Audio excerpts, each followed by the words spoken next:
after. Okay.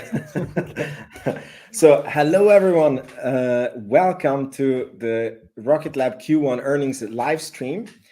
It's going to be very exciting. We have Scotto today with us. Thank you for being here. And I believe we have Matt Money should be on the way in at any moment, so he will show up at one point. So how's everyone doing? How are you doing, Scotto? I'm excited. I can't think of the last time I've been so excited for an earnings call. And it's like, whether it's going to be fantastic or an absolute disaster, it's going to be awesome. I can't wait.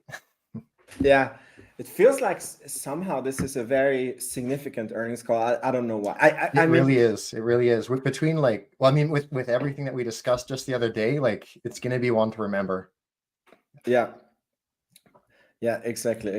I'm just, while we're waiting, I want to acknowledge I got a new channel member, Ed Lasso. Thank you so much for N Lanso SN. Probably butchered that name, but thank you so much for becoming a channel member. People are drinking already. I actually have an alcohol-free beer with me. Nice. I want to show that it's, you see, 0 alcohol. So people don't think that I'm drinking on YouTube. We have some demands to start the stream. Yes, we have started the stream. Yeah, so it's pretty funny. I had, like, on Palantir, I had a very good feeling about the earnings, that they're going to do very good on earnings, and I bought an out of the money call option on a red day, and it was actually doing insanely good today. Oh, we have another new member. Thank you so much. I was up like 200+% today, and I was really tearing myself up if I should, like, sell or not, because what I thought would happen after the earnings, like, it already happened. And I was like, what if Palantir just, like, let out some insider news to friends, and then, that's why people are buying the frenzy. But yes, Palantir is tanking now. So that's not, I mean, tanking, it's going back to where it was before today. And I saw the earnings, and it's still very good earnings. Did they release this morning or just now, I guess, right? Yeah, just now. Okay, nice. Were you keeping an eye on Rocket Lab throughout the day? I'm actually just looking now for the first time. I mean, I was keeping an eye on Twitter, and I thought that if something, with Rocket Lab, like, some people are expecting that we will maybe get a neutron test fire video. If that happens, please let us know in the comments. I'm just refreshing YouTube. I keep just checking. Yeah, nothing yet. No video yet. Okay, good. I'm gonna get ready to be able to share my screen. So it's ready. And as soon as we get an update, are you keeping an eye for the earnings presentation release? Yeah, I'm just keep swapping between the two Discord channels, and there's nothing so far. Okay, so how do you think this earnings is going to go? I think we pretty much know what to expect as far as the like the guidance that was given. They seem to do pretty well as far as like being spot on, and we got all the launches that we were expected to. So I think that's kind of a given. I think this entire earnings just hinges on forward guidance, and in particular neutron, maybe. Yeah. So I mean, it's pretty much all forward guidance as far as this earnings call. Yeah, it's so funny that we were speaking in last Rocket Lab Weekly that maybe this engine, like, I feel like all of Wall Street just went into, like, okay, Rocket Lab equals neutron equals Archimedes engine hot fire test, and that was like the only thing that is like moving the stock price. And for me, even if we don't get a neutron hot fire today, and I mean, we pretty much know that they're going to crush earnings. Like, it's even if they come at 90 million, it's a huge increase compared to Q1 last year. So this earnings is basically guaranteed fantastic. But the reaction to the earnings, that's the question. Like, how is the street going to react to maybe a delayed Neutron timeline? Yeah. Mm-hmm. Maybe they can offset it with some positive commentary on other things, but yeah, go ahead. I think so too. And like, even if it is just, I don't know what could be bad news. Cause like we were talking about the other day, even if it is like, yeah, Neutron or Archimedes hasn't hot fired yet, like it's gotta be days away. I'm pretty sure it's already happened, but it's imminent regardless. I mean, worst case is like, okay, methane's a bad idea. We need to completely switch the fuel type, or like there's some that sort would be of like catastrophe. That would be yes, catastrophe. yeah. That But I would don't be see like that back to happening. the drawing board. Yeah, me neither. Yeah. So we got a super chat. Thank you, Adam King, so I can buy a real beer. Although if it goes well, I expect you to up your game for the next earnings call. Yeah. Let me know. How do you guys think? I'm thinking about buying some stuff for the channel to be at least as good as Scott. But I have a hard time. I need a new house, because in this house, like, I have 3 kids and like all the rooms are taken up. I need a YouTube room. Well, there's like, I have a green screen. It's like maybe 4 feet wide, but it folds out like to basically completely surround me, and it's a reasonable price. It's pretty compact, so that's kind of my setup too. Like when I have to film a video, it's like maybe a 5-minute setup and I can get rolling. But I know what you mean as far as like, yeah, where do you, even like for this stream, because it's a different arrangement, and I'm like, where am I gonna, how am I supposed to film? But we may do so. Yeah, I think your setup is really good. It's working, yeah. You got the nice plant there, and yeah, it's a good setup. By the way, for the channel members, because I've been thinking a lot about what extra can I give to the channel members so that it's not just that you guys are helping the channel, and you guys are helping the channel. So and it looks like I will be getting an interview with Ashley Vance, and I was thinking that for the members, I will film like a members only section with him that is going to be posted in the members area and on the Patreon area. And I might be doing another podcast with another very interesting guy, and also that would have a members only part.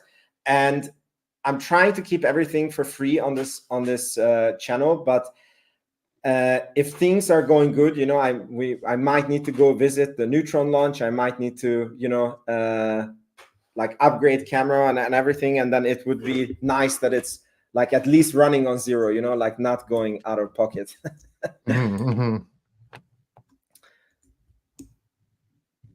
Yes. Who is Ashley Vance? Oh my God. Where do we start? Where do we start? So he's a guy who wrote a fantastic. Is this like a prank comment, or is it a real question?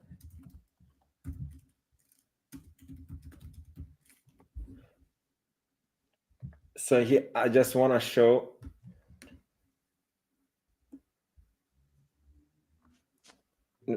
Oh.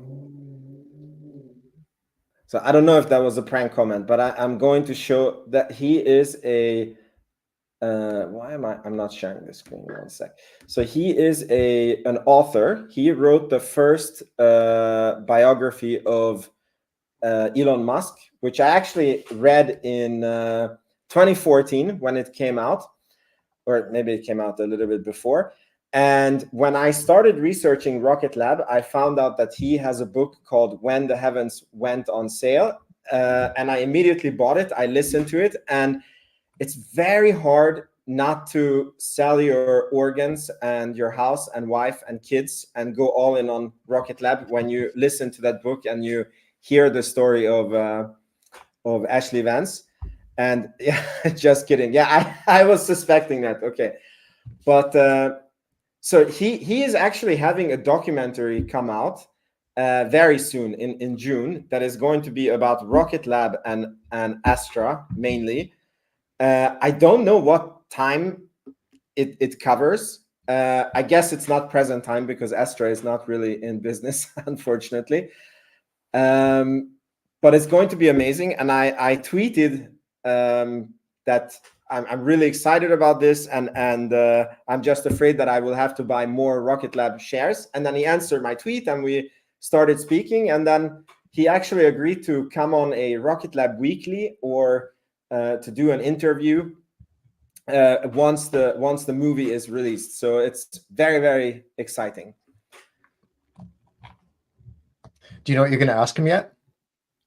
Not yet. It's very interesting because I was very starstruck when he wrote me, and I would want to ask him a lot of like financial questions on Rocket Lab, but he made it very clear that he like he's not buying the stocks of the companies that he covers to keep it, like, to not have conflict of interest.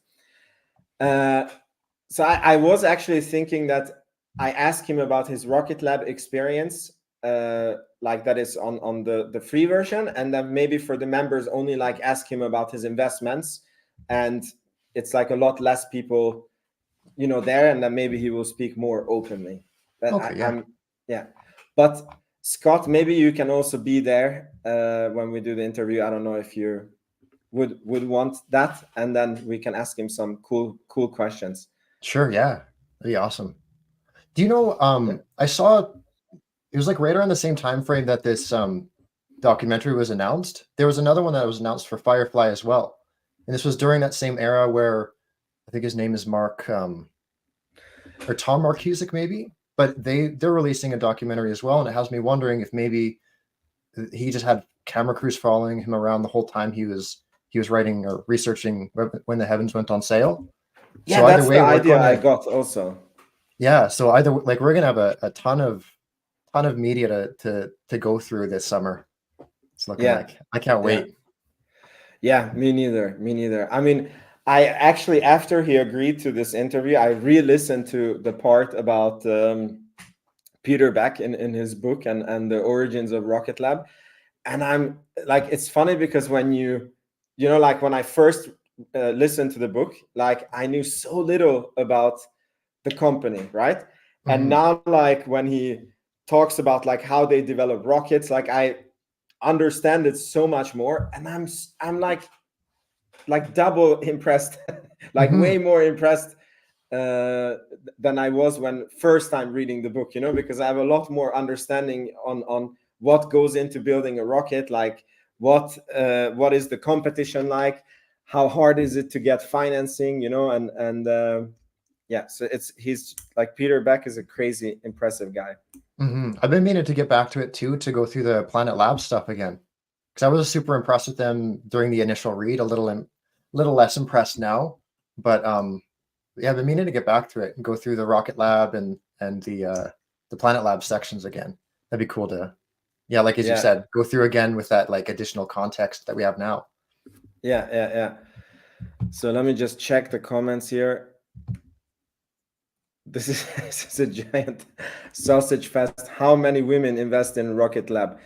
Yeah, there are some. There is Rocket Lab Girl. She's invested in Rocket Lab, but generally somehow investing is a sausage fest. I think there's not. It's a very manly subject. But are you keeping an eye on the Rocket Lab presentation? Yeah, I'm still just looking through the Discord. Still nothing yet. Nothing in Discord, nothing on YouTube yet. Nothing yet.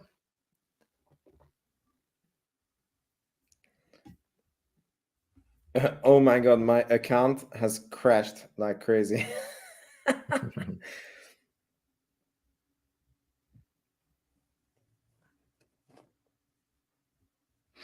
Yeah, hopefully Palantir comes back up, but Palantir did not do. I mean, it's so interesting because like it went up 8% and it really ran into earnings, and now it's like down 9%. So it's like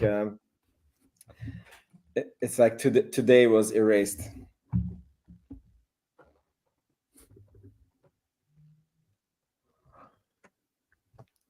Yeah, we are not used to this. Usually they give us a lot of stuff before earnings. I think this is my third Rocket Lab earnings. since I follow the company, and I've only seen them come out with stuff like on the second earnings. But have you? How long have you been following Rocket Lab? Myself, I've been since like it was just before they de-SPACed, so I guess it was summer of 2021, or is it 2022? Whenever they went public, or like de-SPACed, what do you want to call that? Wow. So I've been following for a couple of years now, yeah. And did you invest at that time, or you were just following them? Yeah, like I invested, I actually hit it right on $10. It was in the same day that I bought Astra. I bought them both like right at $10. I set a limit order. I didn't know a ton about them, but I find, and I don't recommend it, but I find that if there's like a reasonable interest in a company, I'll put in a certain amount of money, like a very small position, like maybe 1%. But I feel like that's just to like encourage me to give a shit. I feel like as soon as you got that money on the line, then it's like, okay, I really need to like make sure I don't lose that money. Like, what am I actually investing in?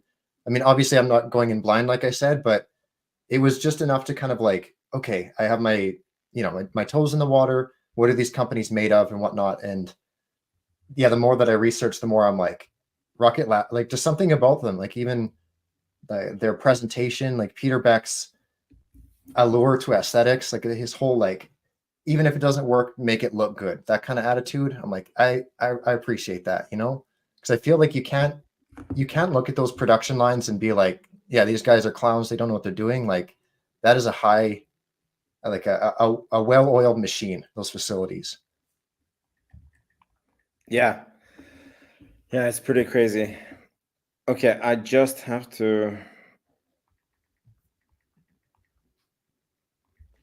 turn my setup a little bit because apparently I'm too loud and waking up our baby. So let me just move around for a second. Okay.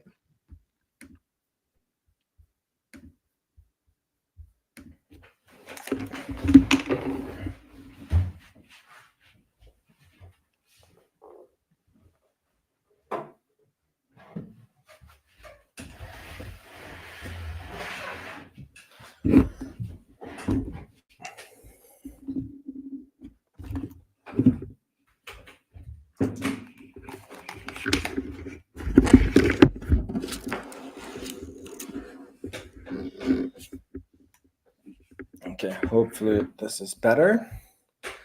So I'm not speaking towards the baby. Okay, I'm gonna text Matt Money.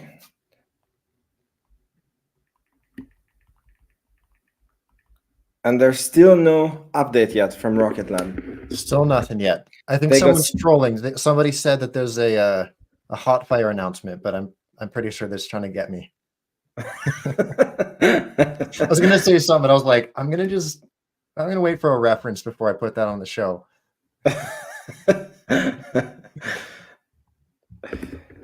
Yeah, maybe they saw Palantir and they're like, oops, not a good day to give earnings. Market didn't like the earnings. Yeah.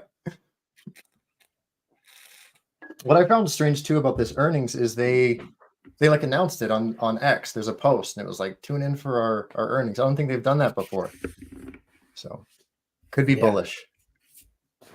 Yeah, or bearish. I don't know. I got both ideas, because it's like if your company is doing really, really good, then you kind of like don't like the numbers speak for themselves, and then you don't need oh, maybe there is something now. It says refresh the Rocket Lab website.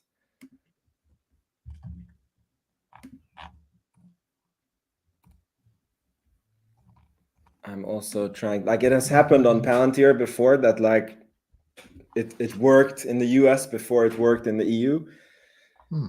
But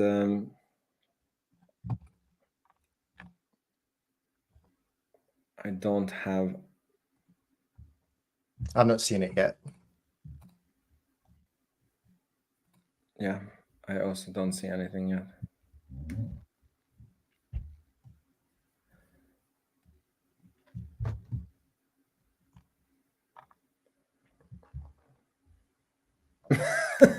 Francisco, what's more likely to happen today? A Rocket Lab got a hot fire or the Starliner dropping the door at takeoff? Built by Boeing. Yeah. Yeah, that was a funny video you made about Boeing. And it was funny that it was on April 1st of all days. Like, I don't know what's going on there. Yeah. And this whistleblower is dying also. I mean, that's just like, what are the chances that, Mhm. like, I don't know. I don't really follow the story, but yeah. Okay, I don't know if somebody's trolling us, but if you refresh the website, there is a picture of some kind of hot fire. Look at Rocket Lab Discord. I did see that, but I think that's I think someone's trolling there too. I'm pretty sure that was Archimedes. Somebody was saying that looks like it's at New Zealand. So it looked a little too small to be Archimedes. Okay, and some people commented, did you see today Firefly video about 3 hot fires in one day? I think that was also, what do you call it? Francisco also pointed this out to me, that they released their hot fires on Rocket Lab earnings days. And if I think that has any meaning, I mean, I think that they are probably trolling Rocket Lab. Like they do know well that it's Rocket Lab earnings day. Have you seen that one? No, I keep a pretty close eye on Firefly. I must have missed that one. Rocket That Lab. one's Miranda, I believe it's called, that engine. Yeah, I actually don't know. Rocket Lab is up 5%. Earnings are out. Okay, now we just need to. Let's go.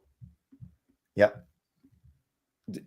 Can you share your screen and then we go over it together?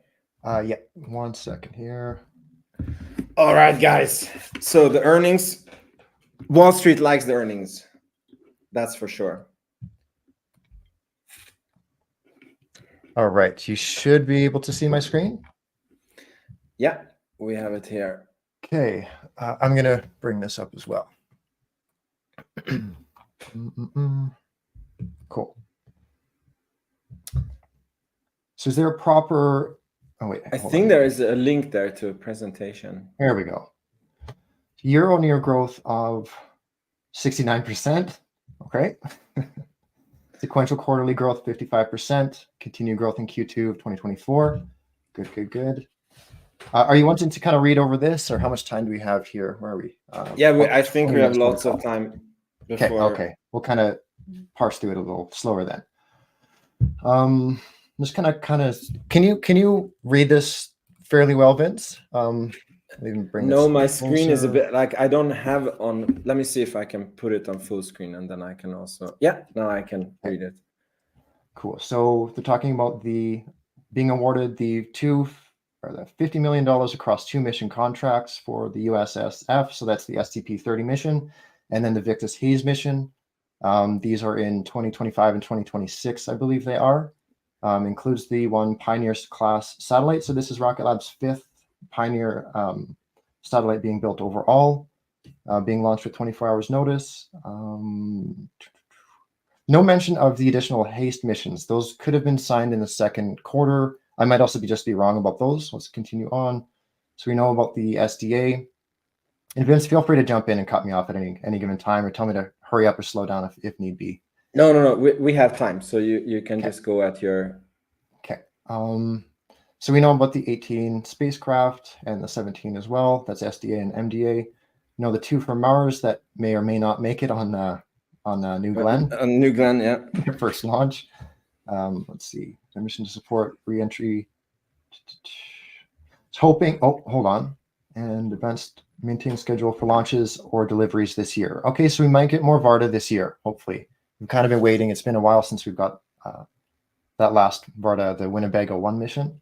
Hopefully we get, where are we at? Hopefully 1 more. 2 would be nice for Varda, but they had so many issues bringing that first one in, so might be slowed down a bit. Oh, for Neutron, we've also, here, is this it? We've also achieved major development milestones to date this year, including first assembly of an Archimedes engine, now ready oh shit. Okay, that might not be great. Ready for a hot fire engine campaign from Stennis. The Archimedes test site is commissioned and ready to support the upcoming test campaign. So this is our Archimedes delay. Results would be Neutron's first. Oh, hold on. The results of which will be the driver of Neutron's expected first launch. Now with the complete engine, we are through some of the unknowns in the development program and can update the schedule for first flight accordingly, which we have now, there it is, mid-2025 for the Neutron. There it is. Rocket Lab is up 3% still. I'm actually kind of surprised. I tell you, I think it was baked in at this point. I think so too, yeah. Yeah. Other developments across the program include major installations at the Neutron launch pad in Wallops, Virginia, such as the completed concrete pours for the site launch mount and finalization of the site's 278-foot water tower.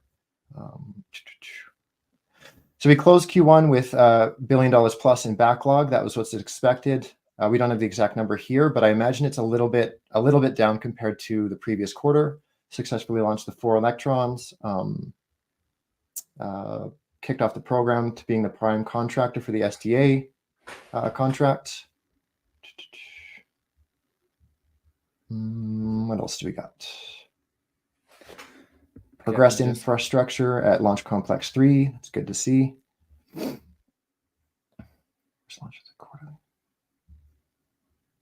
All right, so yeah, there's kind of more or less what we just read above. A little bit more updates about, so this is all kind of been gone over in the top bit. And then some forward guidance. Okay, cool. So we have our first $100 million plus quarter expected to be next. Space Systems revenue between 77 and 81 million. I lost my page. 77 and 80. Holy. Sorry, one sec. Daughter's crying. No problem. So make sure. Just sorry. Give me 1 second. Yeah. Yeah. All right. So let me see if I can put this up on my screen, because I obviously can't control his screen. Okay. Sorry about that. So I had to make sure Mom was hearing that. Okay.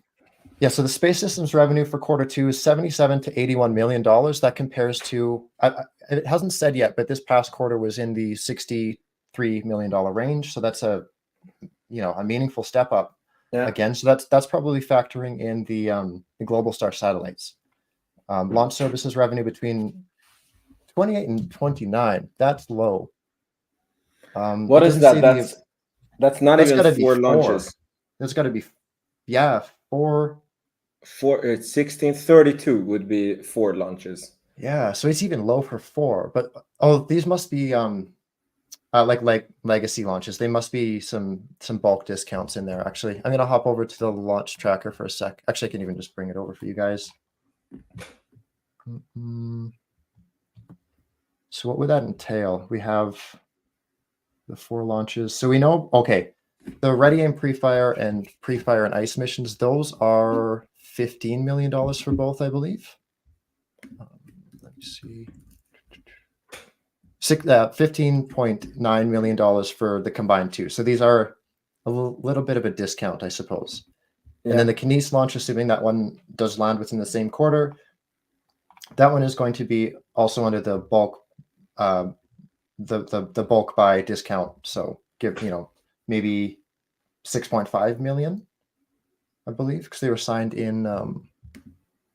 They signed it, way back in 2021. So Electron was, $7.5 million at the time, plus a 20% discount. So yeah, that explains the bit of a lighter quarter there. Yeah. What else do we got?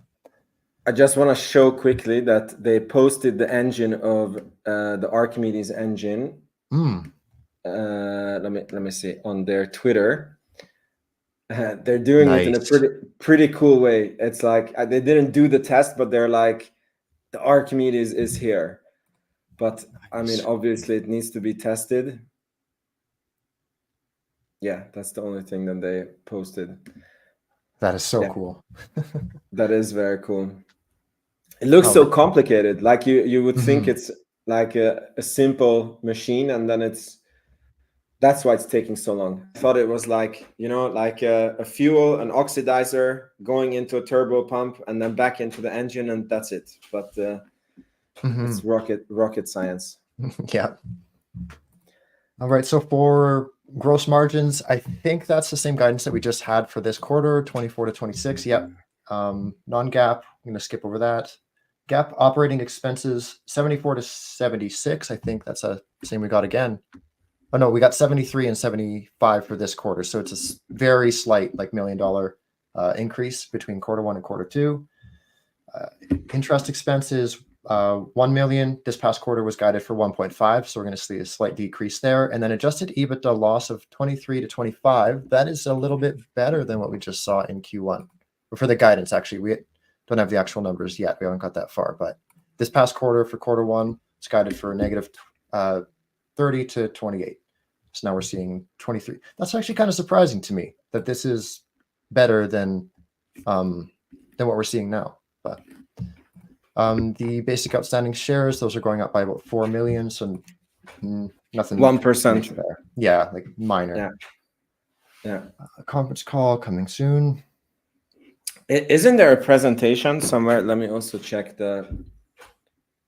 Oh yeah, because this is just getting heavy into the numbers now. Yeah. How much was their revenue this quarter? What did they come in at? Yeah, let's take a look. So we got 93, we'll call it 92.7, 0.8, I guess.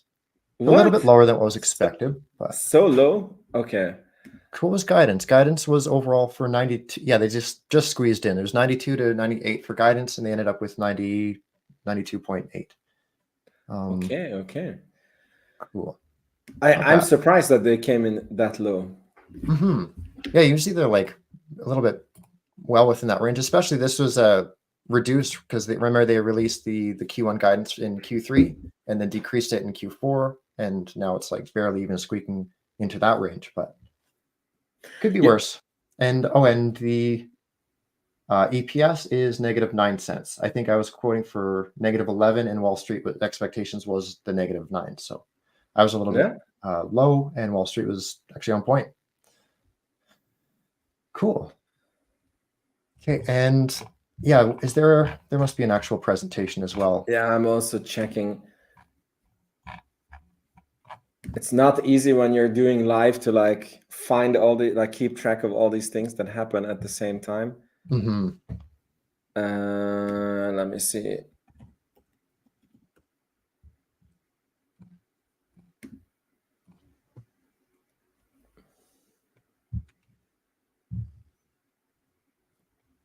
It's gonna hop over to Discord, see if I can find it there.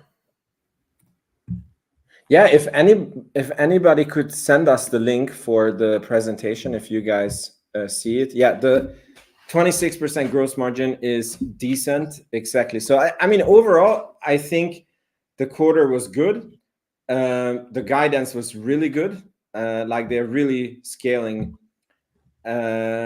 I mean, it looks like they are on track to do more than 400 million this year. Is this it? Somebody sent me this. It looks like a 10Q or a 10K. Oh, I think this is the same one again. Yeah, never mind.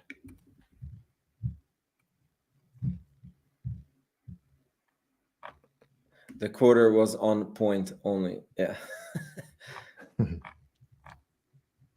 Yeah, Adam King, I'm surprised that the stock is not dropping. Nothing shockingly good there. No big news. I mean, the thing is that you have to understand that Rocket Lab went into these earnings dropping from 6 during Christmas time all the way down to 350. So I think that at 350, what was priced in was probably like Neutron launching in 2027 and them like growing very, very little. So I think that, you know, when you guide for, correct me if you think that I'm wrong, but I think when you guide for a 7 to 80% increase in your revenue, and I think Wall Street doesn't fully believe that. So maybe the fact that they guided for this and then it did come out, I mean, 69% revenue growth, that's pretty crazy. Like that's not, it's so interesting that it wasn't a surprise, you know, it was like already guided for. Maybe they should have guided for 80, and then we would be like, oh my God, 92. It's the managing of expectations.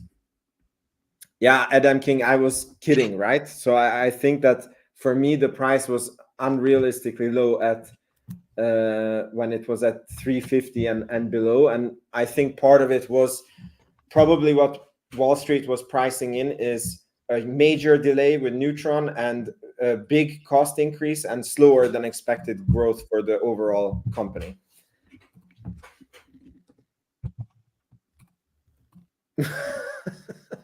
I'll go over there myself, bring the lighter and light that fuse myself.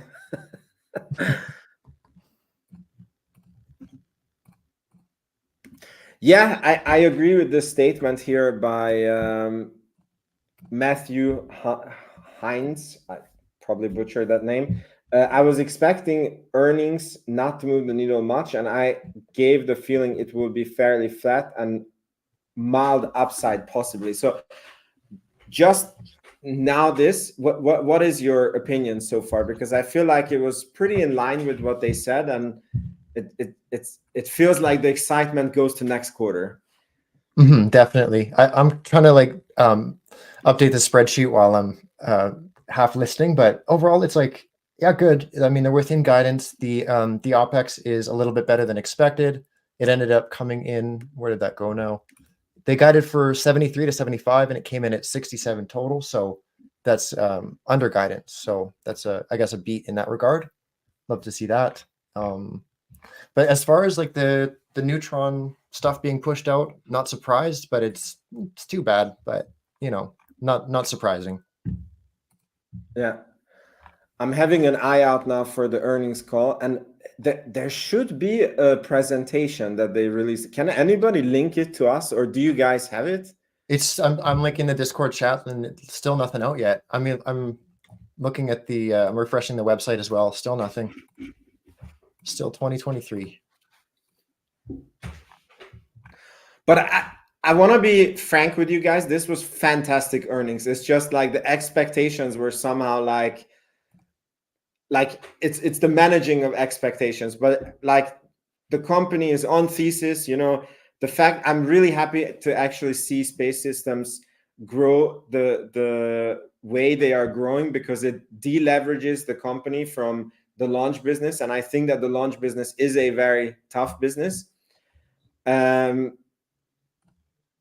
yeah, I'm excited to hear the upgrades, but it was a very, very good quarter. But yes, it wasn't the NVIDIA quarter that some people were expecting, and I was hoping for that.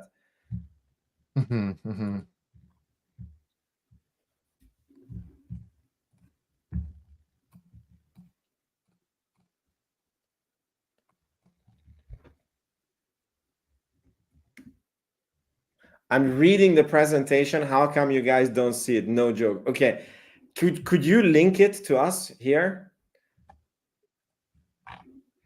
Oh, look who the cat dragged in. Welcome, mister. Is this a good looks conference? It is. Very good. It's a sausage fest good look conference.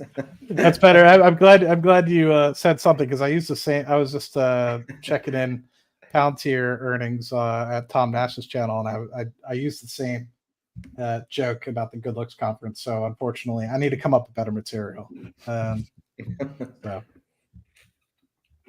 So welcome. We have a missing presentation. Apparently some people are reading it now. He said, oops, my mistake, it was the Q4 presentation. So we don't have the official presentation for Rocket Lab, and the conference call is starting very soon, in 7 minutes. Yeah. They're already playing music. It's playing in my ear. So Matt, have you seen the numbers that came out? Just a few of them, and then I started looking for the presentation, and haven't been lucky so far. I don't like reading. I like graphics, and so when I like read the news releases, I kind of like my eyes kind of gloss over. I prefer looking at presentations because I'm a PowerPoint engineer at heart. So anyway, at least a few things that I did see were pretty promising. Yeah. So what is your? Did you see that the Neutron is delayed to mid 2025? I did not see that. Yeah. So Space Talks is here. I love that guy's Twitter. Thank you so much for being here. Release the presentation already. Exactly. They are like checking, how did the market react to this? Oh my God, now the stock is down 1 cent. Going to zero. Going to zero, exactly. No, I'm 70. still looking for the Neutron piece in here. It's in Peter Beck's comments towards the top.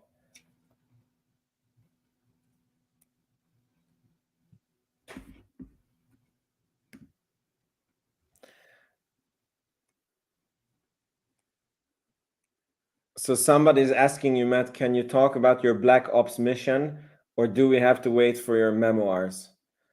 A Black Ops mission. I don't know what he's referring to. I think he's referring to that you disappeared to an undisclosed European country, and I think people are missing you from Rocket Lab Weekly. I think so.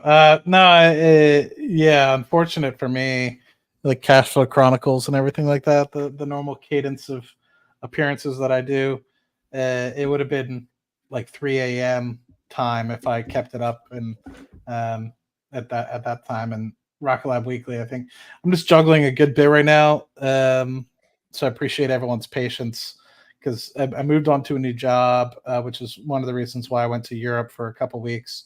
And then they still have yet to backfill me at my current job, so I'm kind of juggling both at the moment. And I'm also trying to close on a house this Friday, so I have a few things in the fire that I'm trying to just make sure. And unfortunately, that means I have to prioritize, and that means YouTube falls down on the priority list, unfortunately.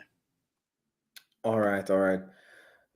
Look at what the audience says. You're young, Matt. You don't need sleep. Yes, you're right. That's why when I message people at 3 a.m. or at 1 a.m., they're like, why aren't you sleeping? And I said, I'll sleep when I'm dead. I agree with you. So somebody is saying that the presentation is out, but we have been trolled a lot on this stream. You guys are naughty here. Let me see.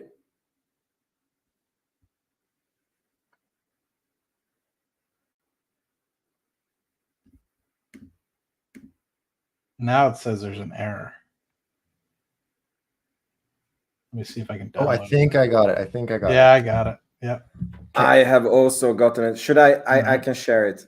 Okay, Yeah. perfect. We got 3 minutes. No pressure. Yeah. We can digest the whole thing in 3 minutes before the start. Yeah, easy. Right? Yeah. 100%. So can you guys see the screen or no? Sorry. Yeah. Yeah. It was there. Yeah. So it's there now, right? Yeah. We see Mr. Peter Beck, the agenda, Electron, Space Systems, Neutron. My computer, I don't know what happened. I froze. Can you guys hear me? Yeah. We can hear you. Yeah. Yeah. Well, it looks good. Think you're moving? So it looks like Okay. potentially 4 more launches in this quarter. Yeah, we were looking with Scott that they're only predicting 28 to 29 million from launches this quarter, and that's basically some discounted launches, it seems like. First launch is complete in Q2. Q2 launch schedule. Yeah. Potential 1x launch scheduled for commercial customer. So they have a potential note, customer assessing payload readiness that could drive launch to later quarter. Okay, so maybe they have a 5th one. So yeah, the next slide I think talks a little bit about, yes, they've sold 22 missions, but other folks are not ready, and so they have to push to 2025. So I'm curious where we end up. I wonder if they'll give some color to that in the presentation or in the call.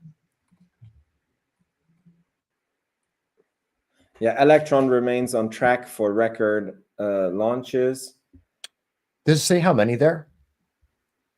No, it just says that some customers requested 2025 launch dates. Okay. Okay, this is about the new contract. Awarded Space Force launch contract worth 14.5 million. Okay. Hell yes. The Global Star started shipping. That's good news. Oh, what's that about the? Ooh, good.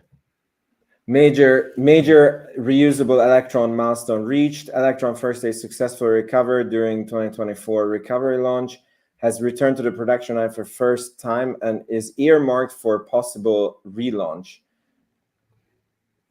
I hope that one of the analysts asks about that one, because that was notably missing from the last call, and they just spent all the time asking questions that have been Look at asked this. past week. Look at this tank pressurization test at 20 times standard Electron flight duration. I mean, that's some rigorous test. Nice. Oh, the earnings call started. I put it on. Don't threaten me with a good time, Vincent. Can you guys hear me? Can you guys hear the call? No. No call, just you. Oh.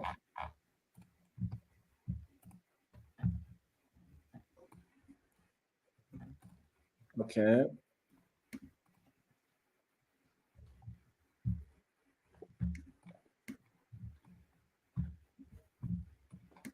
Nothing yet. So- You might need to unshare and then make sure for StreamYard, Okay. there's a little thing that says share desktop audio. That might be it. Yeah. Okay. It's anyways going through the legal stuff now, so.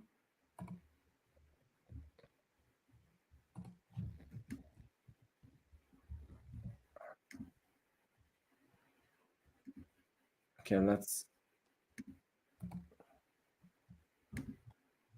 Press release today also contains How is it now? There you go. Yep. information within the meaning of Regulation G enacted by the SEC. Included in such release and our supplemental materials are reconciliations of these historical non-GAAP financial measures to the comparable financial measures calculated in accordance with GAAP. This call is also being webcast with a supporting presentation, and a replay and copy of the presentation will be available on our website.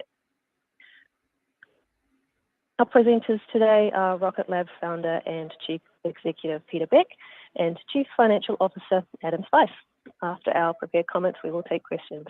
And now let me turn the call over to Mr. Beck. Thank you, Marielle, and thank you everybody for joining us today. We've got a lot of great achievements and milestones to share on our start to the year. Not the least of which is executing a record number of launches and space systems growth that delivered a record total revenue of 93 million in the quarter, up 55% quarter over quarter and 69% year over year. Adam will talk through the rest of the details of our financial results for the first quarter before covering the financial outlook for Q2 2024. After that, we'll take some questions and finish today's call with the near-term conferences we'll be attending. All right, on to what we achieved in the first quarter of the year, starting with Electron. We had a great series of launches in Q1 with 4 successful missions, 3 of them for commercial customers from Launch Complex 1 in New Zealand, and a national security mission for the NRO out of our second site in Virginia. We had a launch turnaround of just 8 days between our flight for the Japanese Customs Inspector and the NRO launch, which was no small task from 2 launch sites across the world. In fact, we remain the only company with the capability of orbital launch from both hemispheres. It really demonstrates the capability of the team to turn around launches so quickly and sets us up well to execute against our PAC manifest for 2024. We completed our 5th launch of the year less than 2 weeks ago, a commercial mission for KAIST Institute of South Korea, along with a landmark scientific mission for NASA to test solar sailing technology, also on board. No 2 ride-shared missions are the same, and this launch in particular was a tricky and complex one that played into our unique strengths.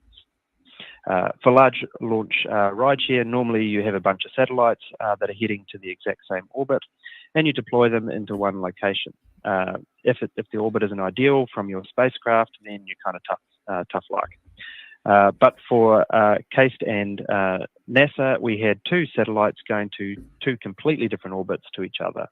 First, one to 520 kilometers, and then all the way up to 1,000 kilometers in low Earth orbit for the other. Those kinds of conflicting mission requirements would normally require 2 separate launches, but with our unique kick stage capabilities, we're able to drop CASTE off at 520 and NASA up to 1,000, and then complete another series of engine burns to bring the kick stage back closer to Earth for faster disposal and demisability. It's this kind of precision and flexibility that makes us a really attractive launch service for our customers, which is also inherent in the next 2 missions we have scheduled to fly in Q2. So coming up in Q2, we have 2 back-to-back missions scheduled for NASA to deliver their pre-fire mission to space, or missions to space.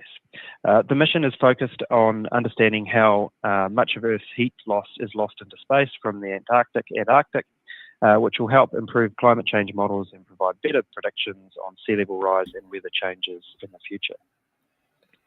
We're sending up 2 satellites for NASA, 1 on each launch, that will crisscross the poles to gather accurate readings across the 2 orbits from 1 mission. Once pre-fire is in space, pre-fire 2 must be placed there within 3 weeks' time, which again plays to our strengths as a responsive launch provider hitting precise orbital deployments. We actually demonstrated a similar capability with the 2 Tropics missions launched last year, so it's great to see NASA take up this capability once again. After that, we are set to launch the first of 5 missions for a new customer, Kinéis, a French company backed by private and public investors, including the French government space agency. We'll be deploying their entire satellite constellation into low Earth orbit, some 25 satellites across 5 Electron launches. There is also a non-forecasted but potential 5th launch for a commercial constellation customer we're tracking for Q2. Operationally, we'll be ready to launch this mission when the customer is ready, and if there's a chance of that happening before the end of Q2. But like I said, there's also a chance of it slipping out the quarter, so it's not forecast in the financials for the current quarter. On to the rest of the year, and we remain on track for another record number of Electron launches. Across the 22 missions sold for 2024, we are seeing some movement in the manifest as expected, due to customers being late with their spacecraft or asking to shift later in the year or sometimes even into 2025. This kind of manifest whack-a-mole, as we call it, is nothing new to any launch provider, and it's something we've become very familiar with after 7 years of launching Electron. We seize the opportunity of those gaps to fill them with fill the manifest with new customers who need an urgent ride, sometimes within months, or existing ones who want to move to the left rather than wait for their booked slot. For customers who also ask for a new launch date later in the schedule, we have typically invoiced and collected the majority of the launch contract value up to that point, and then we recognise the revenue once they've flown. It's why launch revenue forecasting can be so lumpy, but like I said, while we might not get all 2022 flights off this year, based on customer movement, we're on track for a record year for Electron, and from where we sit today, 2025 is shaping up to be another record year also. One of the really exciting missions for 2025 was one we booked early in Q2, the $32 million Victus Haze mission for the US Space Force. This one is really a full end-to-end mission solution that will really show off the success of our vertical integration strategy. We'll be designing, building, launching, and operating the spacecraft to demonstrate tactically responsive space for the Department of Defense. The spacecraft will come with all of our own components, including propulsion systems, solar cells, reaction wheels, star trackers, flight ground software, spacecraft structure, on and on and on it goes. Then we will fly it on Electron, and once it's in space, we'll be operating it to demonstrate rendezvous with another spacecraft in orbit, which is a highly sought-after capability for the DoD. Oh, and I should mention that our task is to launch the spacecraft within 24 hours notice from the Space Force. It's the first time we've sold a complete end-to-end mission solution, and to a prestigious customer as well. It's a super exciting mission that showcases our ability to meet the DoD's growing need for rapid and responsive orbital capability.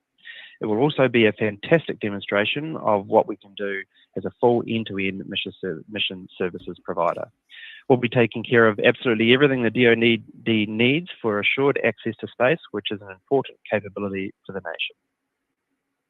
Another new launch contract we've been awarded post Q1 is the second mission from the US Space Force, this time for the Space Test Program. It's a $14.5 million launch that will fly out of Launch Complex 2 in Virginia within the next 24 months to carry out research experiments and technology demonstrations for the DoD in space. We've proven ourselves as a trusted and dedicated partner to the DoD across multiple missions now on Electron. In fact, our first mission for the STP program was all the way back in 2019 when Electron launches were still in single digits. And we're looking forward to continued execution with the STP-30 mission. Finally, to round out Electron, we've got an exciting post-quarter update on our recovery program. For the first time, we've returned an Electron stage back to the production line in preparation for reflying. This tank is the one that came back to Earth during the recovery mission we launched in January, and it came back in such good condition that we're bringing it back into the production fold. Already it's passed a barrage of qualification tests, but having gone through those additional checks, it's now undergoing its final fit out and another round of the same acceptance testing that will take any brand new tank through that runs off the line. The results of that campaign will determine its suitability for reflight. If all looks good, we could be looking to reflight later in the year. That's just a quick overview of some of the key highlights across Q1 to date for Electron. Now on to some of the exciting progress and achievements for Space Systems. We moved quickly this quarter in executing against our largest Space Systems contract to date, our debut as a prime spacecraft contractor to the industry, with a $515 million constellation of 18 spacecraft we're developing for the Space Development Agency. All of these spacecraft for the agency's Tranche 2 transport layer will be designed, built and managed by us and includes a full suite of our Space Systems products. We officially kicked off the beginning of the program with the SDA in Q1, as well as completed preliminary studies for the spacecraft's design. The contract marks the beginning of our expansion of being a prime contractor, a role we've moved into swiftly and comfortably by handpicking a team of experienced subcontractors to support the program across payload sensor supply and ground systems. Another fantastic trick for the Space Systems group in the quarter was our successful completion of our mission with BARDA, which returned to Earth the world's first space manufacturing mission conducted outside of the International Space Station. This was a mission where we took BARDA's manufacturing capsule that makes pharmaceutical crystals and put it on top of one of our spacecraft, which supplied the capsule everything it needed to do its work, like power supply, and positioning and management in space. The last one is a really important capability we demonstrated on this mission. Our spacecraft and operations team were tasked with setting the capsule on its path back to Earth so it could land safely in a tiny area in the middle of the Utah desert. I liken this to like throwing a ball from low Earth orbit while aiming to hit a bullseye. The Rocket Lab team pulled off a really incredible feat to just absolutely nail the capsule's re-entry on target. This skill set makes us now one of only 2 commercial launch companies with spacecraft re-entry capabilities, a rare and valuable thing in the market. And we'll be demonstrating this again soon with our second spacecraft for the next BARDA demonstration, already well ahead in production and on track for its expected launch date. The added bonus is everything we've learned in these re-entry missions is we're able to directly apply to future capsule launches on Neutron as well. Another of our big satellite programs, the 17 spacecraft build for MDA Globalstar, has also progressed nicely through Q1. The first of 2 flight frames for these spacecraft were completed, shipped out of Long Beach and delivered to MDA for the next phase of the program. Once Globalstar's payloads arrive to MDA, we'll begin the next step of integrating those into the spacecraft before the complete package enters the acceptance testing campaign. This constellation is slated for launch in 2025, so we're making great progress towards that deadline. Next is our Escapade program, which is the mission to Mars for NASA with our 2 spacecraft. The first fully assembled spacecraft is currently being put through the ringer in the vacuum chamber testing, pushing the spacecraft to its limits so we can know with confidence it can survive the journey from Earth to Mars. The second satellite will go into the vacuum chamber as soon as the first one comes out, and it's right now undergoing similar checks to ensure it's ready for the load that it'll see when it's launched later this year. And finally, to wrap up space systems, we have a new long-term supply agreement for our space solar solutions with a large space prime worth up to $150 million.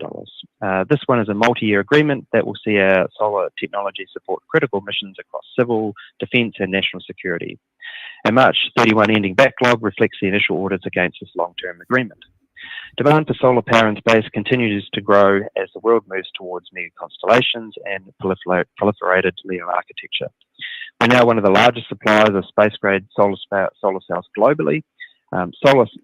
Space solar power is already one of the most constrained areas in the industrial supply chain, which is why we've invested in expanding, modernising our space manufacturing capability, including automated processes and assembly. These are just some of the steps we've taken to ensure the resiliency of the space solar supply chain beyond current and future missions, and it's the latest contract. This latest contract is strong recognition of that. Overall, some great work and progress across our space systems business to date. Now it's time to share how development with Neutron's going. So onto a huge milestone for Neutron that I'm really excited to share. We've completed our first Archimedes engine.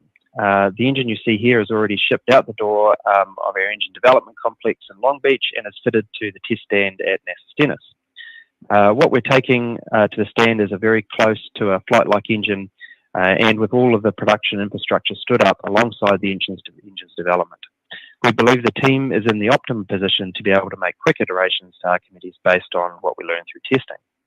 Archimedes is a really unique engine given its thrust class, engine cycle and propellant combination. It's an oxidizer-rich stage combustion cycle powered by liquid oxygen and methane. One of these engines equals the same amount of thrust as roughly 3 Electron rockets. On top of that, we've designed Archimedes to stand up to a target maximum reusability of 20 flights per engine. Each Archimedes is designed for 165,000 pounds of thrust for a combined liftoff on the first stage of 1,450,000 pounds thrust. The turbopump has an 18,000 shaft horsepower, and we picked an operating point that is optimized for reusability over maximum performance, which will allow us to operate this engine at a much lower stress level as compared to others. And like I said, it positions us well for rapid development and qualification testing campaign. Integrated within Archimedes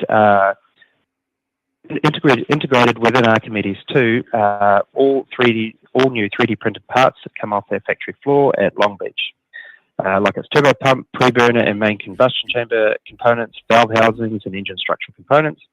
All of these are the same parts that continue to be printed as we build out more engines to this one in parallel. We've got about 4 sets of engines on the go right now.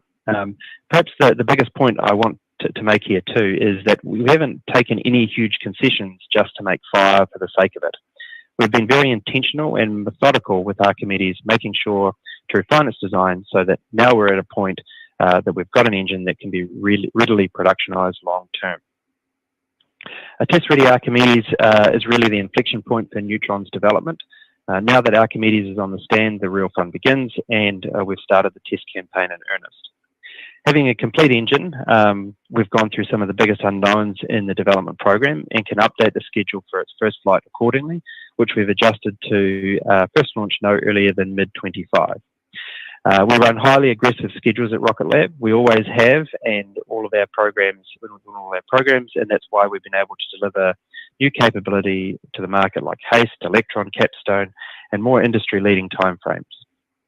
Getting Neutron to the pad this year was an ambitious green light schedule that we had a path to closing if every single aspect went exactly according to plan.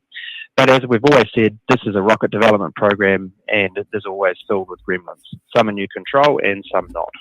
In this case, we've made the call to take additional time, not only to just bring a minimum viable product engine to the stand, but to be very intentional and methodical about setting Archimedes up for success in the long term.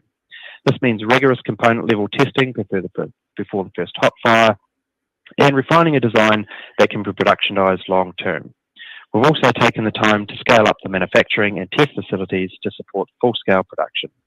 and built a knowledgeable and experienced team ready to build, test, and fly Archimedes at the pace that customers are demanding once we bring Neutron to market.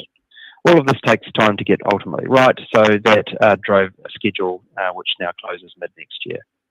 We have a proven track record of delivering technology and capabilities to market on rapid and often record-breaking timelines, and Neutron's still coming to market faster than just about any other rocket program that I know. We believe Neutron will be a category-defining launch vehicle serving critical market needs, and we're excited to move into the final phase of development. While the propulsion team has made leaps and bounds on Archimedes, the structural team, a test team, is also putting together big wins on the board as well. We've got some of the rocket's largest composite panels and tack sections collecting across all of our composite facilities. We've completed the first Neutrons fairing panels with a set of full panels coming out of composites curing and expected to be assembled together in the coming weeks. These are large, almost 8-meter long sections that mount Neutron's canards and house the payloads inside the rocket, so they're really significant pieces of Neutron's build. The internal tank structures on Neutron's second stage are also coming together, having completed an assembly test run earlier in the quarter. This is the second stage 2 that we built for Neutron after the development stage we built and tested last year. Putting all the pieces of Neutron together is not the same as assembling Electron, which the team obviously regularly does by hand. So completing the assembly test run for Neutron and now moving on to final assembly, lamination and integration of the pieces into flight configuration marks a major progress in the vehicle's development. The size and the scale of the structure and the pieces we're working with here is important to show. So here are some more images of the carbon composite tank builds taking place across our various facilities. And it's fair to say some amazing work from the team here, pushing hard to get this all together. Speaking of launch Complex 3 up in Virginia is really starting to take shape. Concrete works for Neutron's launch mount have been completed, and the concrete foundations for the site's liquid propellant and gas storage tanks have gone in. Long lead propellant tanks are soon to be delivered to site, and we'll see our propellant farm stood up in the coming months. We also installed the 278-foot water tower. Visually, we've changed the skyline of Wallops waterfront forever, so it's an exciting new feature for LC3. We've made good progress on all other Neutron facilities in the area as well, including Neutron's assembly and integration test complex just outside the Wallops gate. Another set of concrete foundations have gone down, and we've got the skeleton structure up for our next building on the site. Construction is really moving nicely along in Virginia, which is great to see. So that wraps up the business highlights for 2024 so far. So from here, I'll hand it over to Adam to take us through the financial updates. Great. Thanks, Pete. First quarter 2024 revenue was $92.8 million, which was towards the low end of our prior guidance range, reflecting significant year-on-year growth of 69% and sequential growth of 55%, driven by strong contribution from both business segments.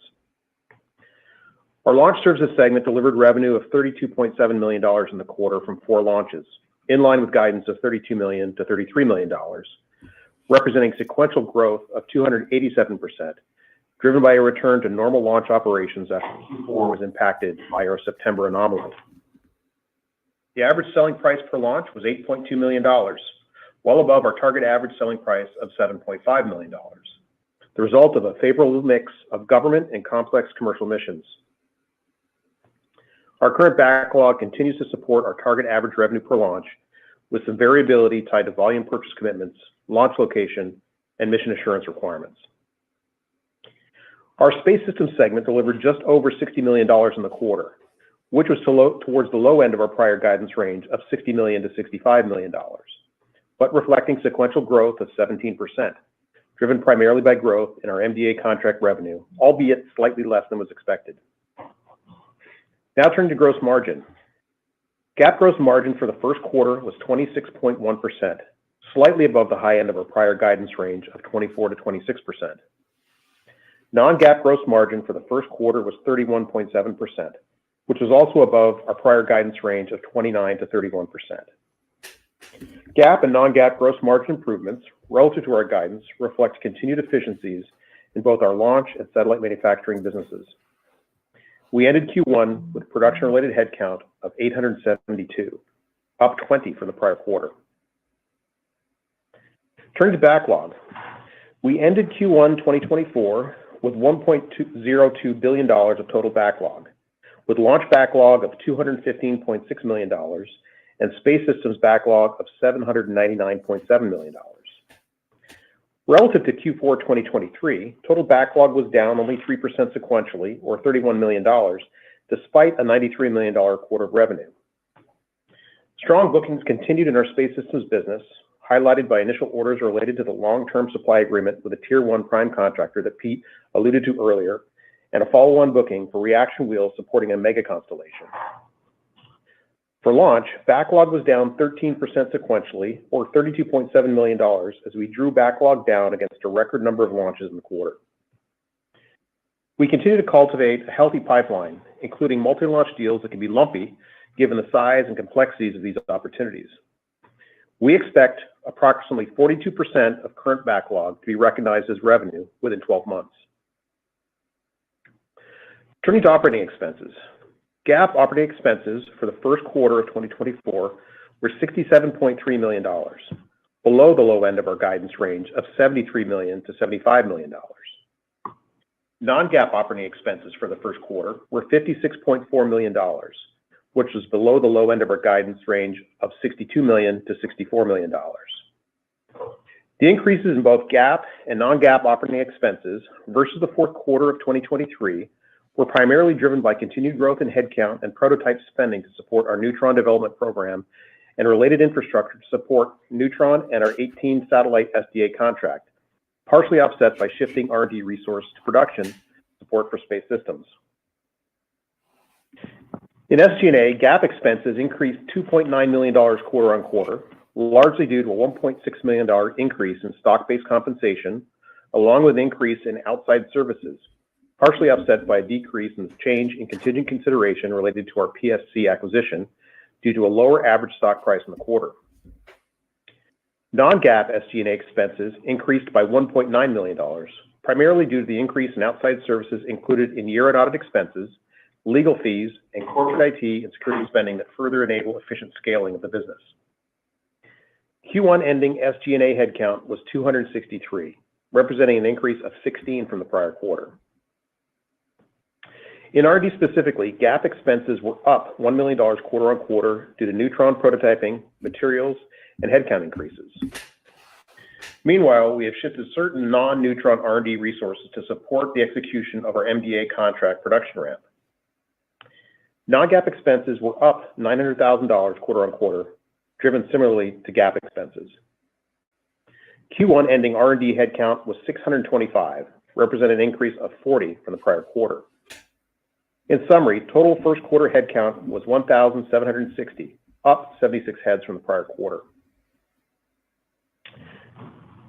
Turning to cash, purchases of property, equipment, and capitalized software licenses was $19.2 million in the first quarter of 2024, an increase of $8.8 million from $10.4 million in the fourth quarter of 2023.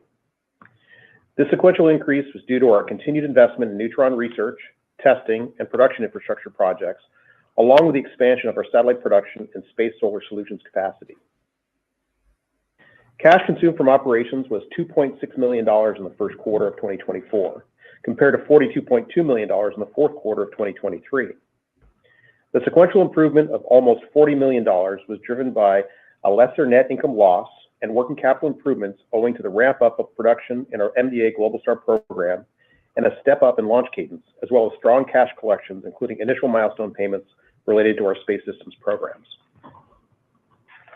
Overall, non-GAAP free cash flow, defined as GAAP operating cash flow reduced by purchases of property, equipment, and capitalized software in the first quarter of 2024, was a use of $21.8 million, compared to $52.6 million in the fourth quarter of 2023. The ending balance of cash, cash equivalents, restricted cash, and marketable securities was $564.9 million as of the end of the first quarter of 2024.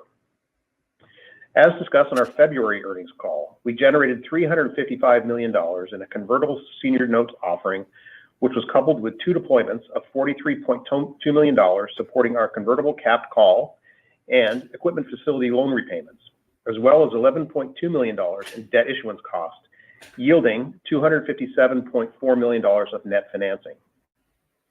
We exit Q1 with a strong position to exercise inorganic options to further vertically integrate our supply chain with the critical capabilities, consistent with what we've done successfully in the past. Our fourth quarter profitability trend demonstrates progress towards adjusted EBITDA break-even and attaining our long-term financial model. We expect Electron's gross margins to continue to improve over time due to increased scale and production efficiencies, and satellite manufacturing contributions to improve due to increased scale and leverage of growing IP capabilities and infrastructure. With our strong launch manifest and increasing scale driven by Space Systems contract execution in 2024, we are well positioned to continue our progression to adjusted EBITDA break-even following our Neutron investment cycle. And with that, let's turn to our guidance for the second quarter of 2024. We expect revenue in the second quarter to range between $105 and $110 million. This range reflects $77 to $81 million of contribution from Space Systems and $28 to $29 million from Launch Services, which assumes 4 launches. As Pete noted, we do have a 5th launch slated for late June, but are taking a cautious approach in terms of guidance setting, given the end-of-quarter timing risk. We expect second quarter GAAP gross margin to range between 24% to 26%, and non-GAAP gross margin to range between 30% to 32%.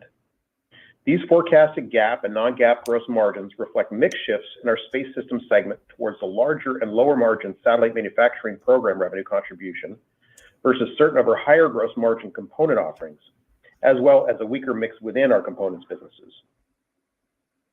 We expect second quarter GAAP operating expenses to range between $74 million and $76 million, and non-GAAP operating expenses to range between $62 million and $64 million. The quarter-on-quarter increases are driven primarily by increased Neutron investment, including staff costs, prototyping, and materials, as well as our annual merit increases effective April 1st.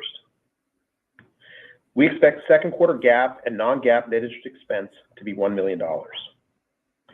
We expect second quarter adjusted EBITDA loss to range between $23 million and $25 million, and basic shares outstanding to be approximately 494 million shares.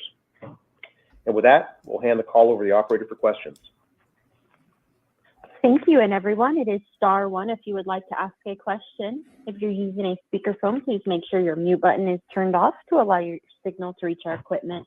Again, that's star one to ask a question. And we'll go first to Eric Rasmussen, Stifel. Yeah, thanks for taking the questions. Maybe just on Neutron, you obviously made a lot of significant progress and passed a number of milestones, and the Archimedes being the latest, I guess, major one. But you are pushing that out by at least 6 months. Is it mostly on the engine side, sort of the conservatism there, and sort of what can pull that timeline in or even push that out further? Yeah, hey Eric. So the engine is always a long pole in the tent, with any launch vehicle development. And look, we learned a lot building that engine and getting it to the stand, and we'll continue to learn more. As we go through the engine qualification and hot fire programs, but the engine is really the primary driver for the move, and rocket programs are notoriously difficult to kind of plan, because I think a lot of people see the rocket, but they don't see all of the tremendous amount of infrastructure around it that it takes to bring a rocket to fruition. So there's a lot going on in the program as you saw in some of the materials there, but really the engine is always and certainly for us the driver for the program. Okay, and then what would you say then? So the first, we'll call it a test mission, right, or an R&D mission. Could there be, if you do get it in the middle of the year, could you actually then, what do you think the timeline would be for you to start to, and assuming that's a successful launch, what do you think the timeline could be, sort of matching what you previously said of maybe 3 following that, R&D the following year, and then 5 the other year. Is that still the right way of thinking about Neutron? Yeah, it is. Yeah. Totally, it is.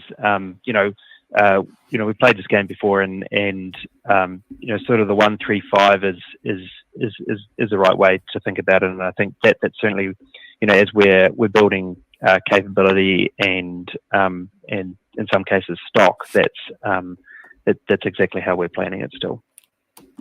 Okay. And staying with launch, but going back to Electron, you had 22. It sounds like there's some changes in customers in the manifest, and that obviously is maybe impacting even this quarter. But we would have thought that if you'd have hit that 22, you would have had to do 6 in Q2, and for each quarter for the remainder of the year, given you did 4. Where do you think that number could wind up, and could you actually even hit 22 for the year still? Yeah, look, I mean, we had the solid 22 missions, booked this year, and as I mentioned on the call, that it's literally a game of manifest whack-a-mole, and people move out. Very rarely people move to the left, but that does occasionally happen. We have a bunch of folks that come in at the last minute. The biggest challenge for launch timelines is not so much vehicles. It's often licensing, and sometimes mission design and payload structure development. So although we're in May, we're certainly not waving the white flag, but it is more time goes on, it gets more and more difficult to be able to do that and bring those missions in or add new missions to the manifest. So we're just making sure that we're being transparent here, that it's going to be difficult to get those 22 missions off, purely for some of those reasons. So where we actually end up at the end of the year is kind of in the hands of our customers in a lot of respects. But I'll make the point that this is just the reality of launch, and none of these missions go away. They just sort of move around, and some will move into other quarters, and some will move into next year. Great. Well, and then maybe just last on the MDA contract, seems like this program and revenue recognition is kicking in. Maybe just help us understand the revenue trajectory and contribution, or maybe the weighting as we sort of progress through this year. Yeah, I can take that one, Pete. So Eric, to your point, we are in now the meat of the rev rec underneath this program, and we expect to recognize the majority of the remaining contract value in 2024. It will be, I would say, kind of, you think about it, kind of peaking probably in the Q3 period, maybe shifts to Q4, and then we'll also start to see more meaningful contribution from the SDA contract that we announced early this year. So I think we've kind of managed to have things land in such a way where you don't have kind of a risk of a big drop off as the MDA contract kind of comes to conclusion, because we've got a contract that's more than 3 times larger, kind of following it in the wings, if you will.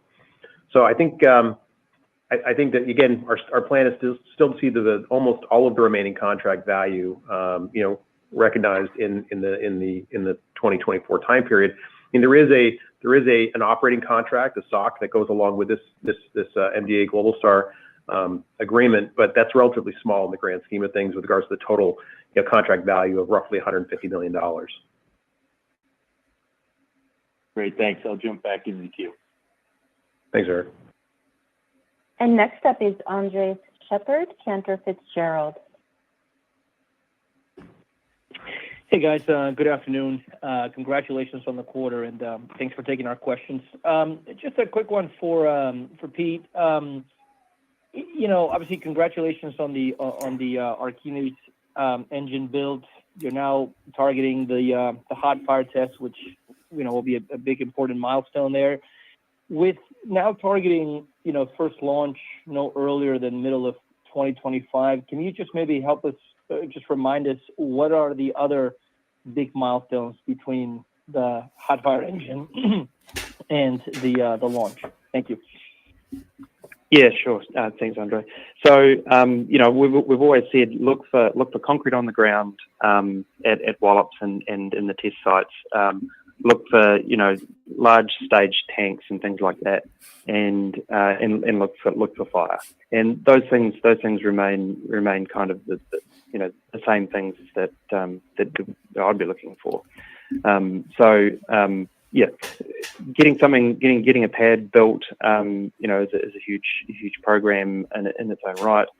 Getting the engine test facility built is a huge program. That's done, and then like I say, now it's just working through the Archimedes final development and iteration. And then I think the other thing I'd be tracking is like making sure that we continue to build components for other launches. So not a one and done kind of a thing. It's like making sure that there's a bunch of other engines coming off the production line and more tanks and structures and things like that. So that's certainly something that we're focused on is making sure we keep the machine primed with all the components needed to not just get one launch away, but stand up a commercial service.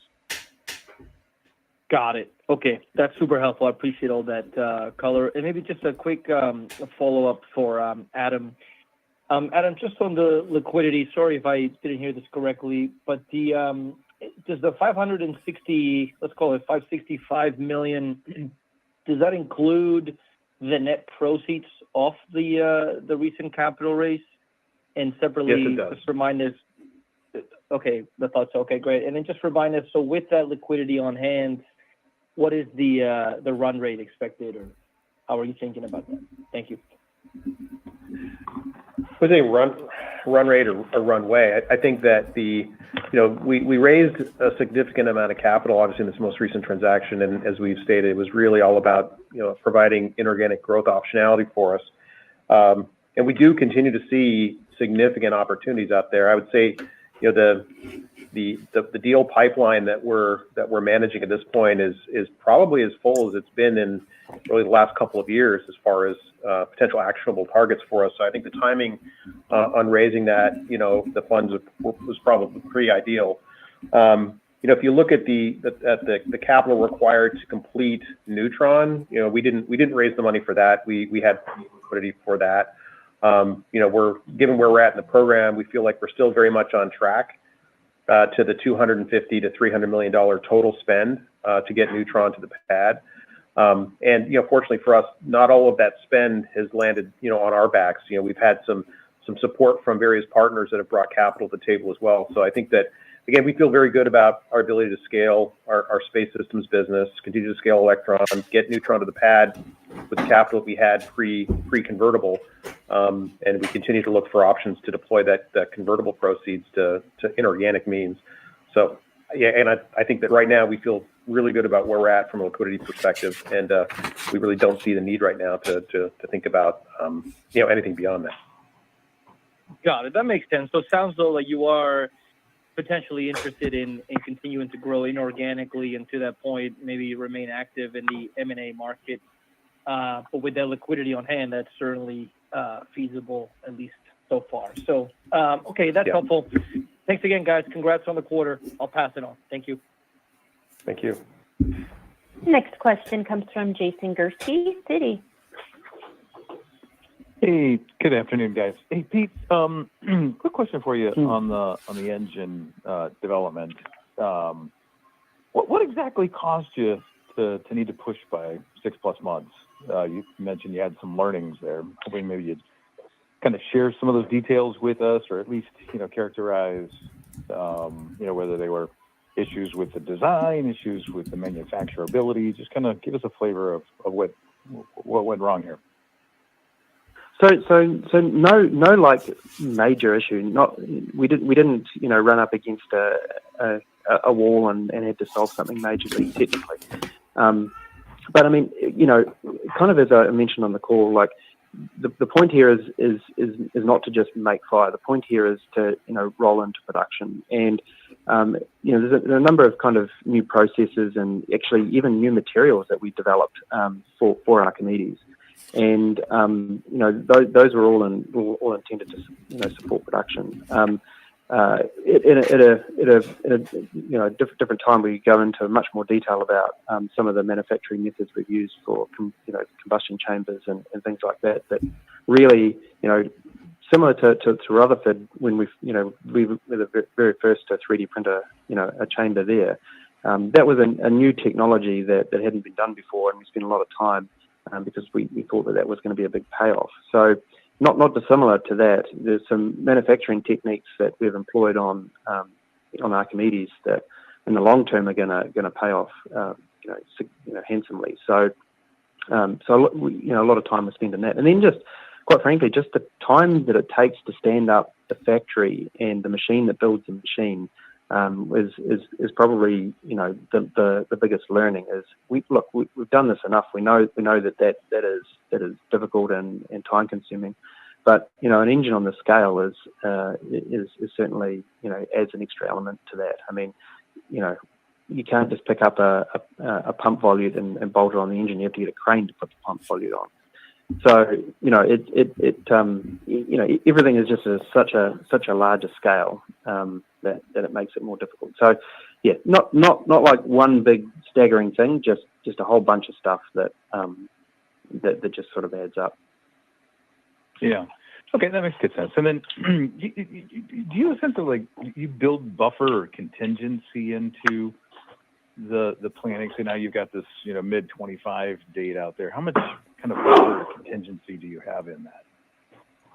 Well, as I mentioned before, we run green light schedules at Rocket Lab. So in an engineering program, especially one of that scale, it's almost impossible to build sensible engineering buffering because you never really know the elements that are going to cause you problem. You've got some inklings and you'll pad some areas, but if you walk into a room full of engineers and ask them to add buffer in their schedule, then come back in 2040. That's just kind of the way it rolls. So we always run green light schedules. So our schedules are always ambitious, and that's worked really well for us. I mean, if you look across our execution history, the time that it took us to put Electron on the pad was extraordinary. I mean, we started that program in 2014, had our first launch in 2017, and that was from absolutely zero. So there are some challenges with a vehicle of this scale, but and I always caution everybody all the time that at the end of the day, this is a rocket program, and it's a very difficult thing to execute. That's why there's only a few of us in the world that have pulled it off. But the way we run our schedules, are informed by experience and what we've learned in the past. But we always run them very aggressively and very ambitiously.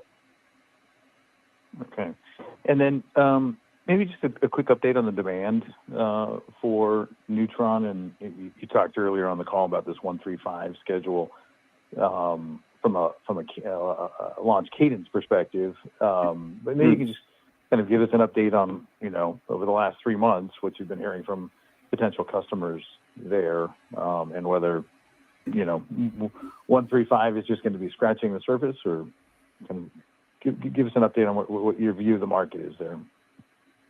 Yeah, sure. Like of all the things that I stay awake at night, not tossing and turning about, demand for Neutron, is not one of them. And we continue to have really good, robust discussions with our customers. But I think, as I've mentioned before, it's kind of you show me yours and I'll show you mine. And we maintain the fact that what we want to do is bring a launch vehicle to market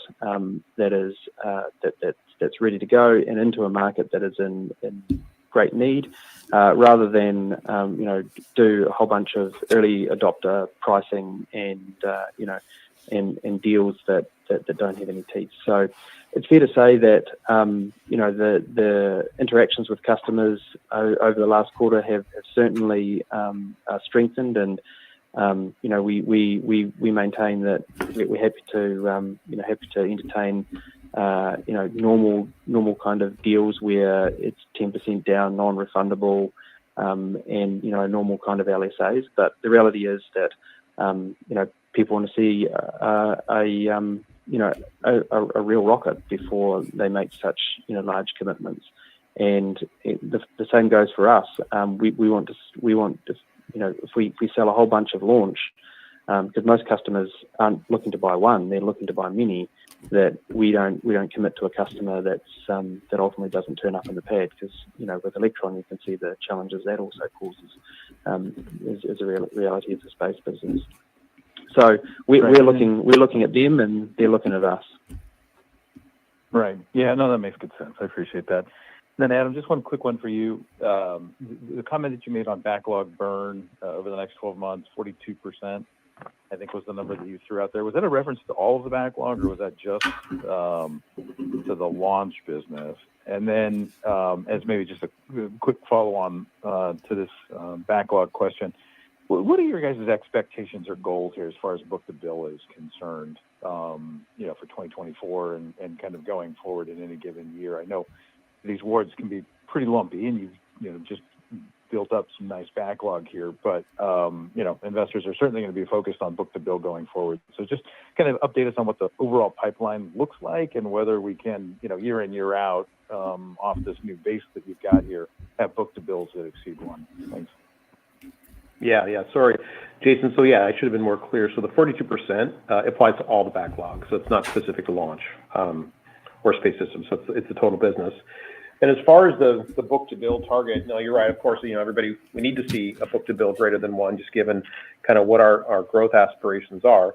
I think that when you see that we've got backlog over $1 billion against a street consensus number that's obviously significantly lower than that, we've quite a bit of ability to grow significantly based off of just the backlog that we have in place.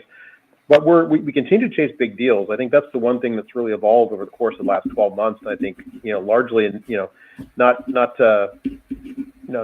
I would say not disconnected at all from what we've seen. Like, for example, landing that large SDA contract is that kind of as we start to get more and more of these super sophisticated programs, we seem to attract more of those kind of opportunities as well. So I think you'll continue to see us chasing big deals on the space system side. I mean, the component business continues to grow nicely, and that's great because of the margin profile that some of those businesses have by selling components into the merchant market.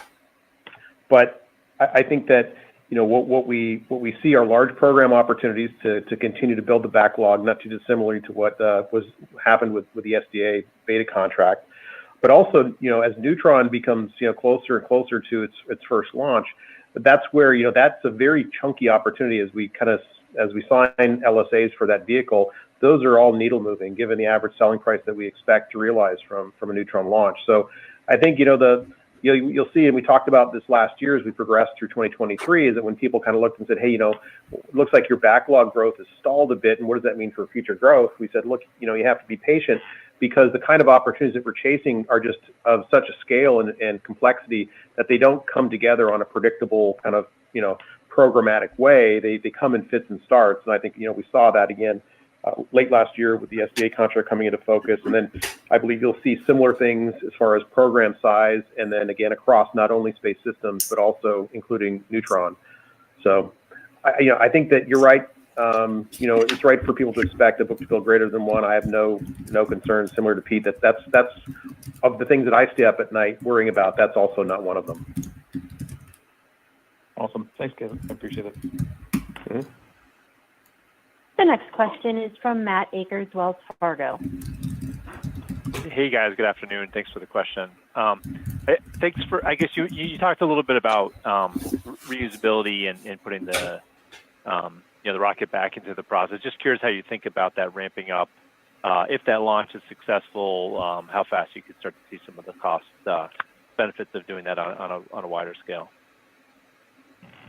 Yeah, thanks, Matt. So, I mean, our focus this year has just been on production, and although the reusability program for Electron has made good kind of strides and milestones, really, just rolling the vehicles off the end of the production line has been our focus. Reusable vehicles, they're still, have developments and aspects to them that make them kind of distracting to production. But like I say, the vehicle looks great, and this is really the first one that's rolling back into production. If this goes well, then it becomes a much more of a standardized thing. We can kind of roll this into being a much more usual part of what you see with Electron launches. Okay, great, thanks. And I guess just one more, just thoughts on latest on Solero margins and how you're making progress on hitting the 30% margin target there.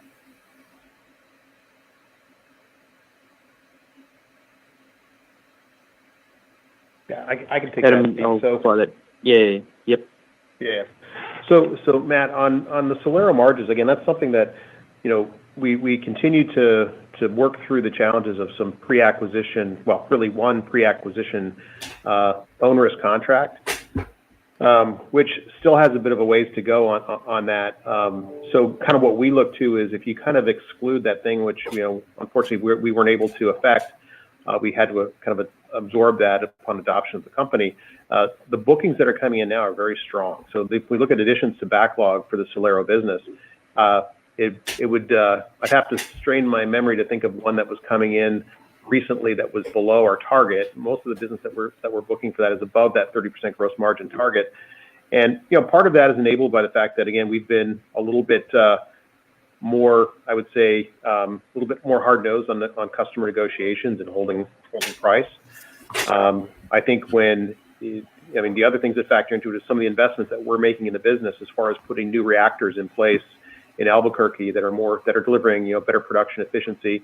I think the business has always been very good at controlling their overhead costs, and it's a very tightly run business.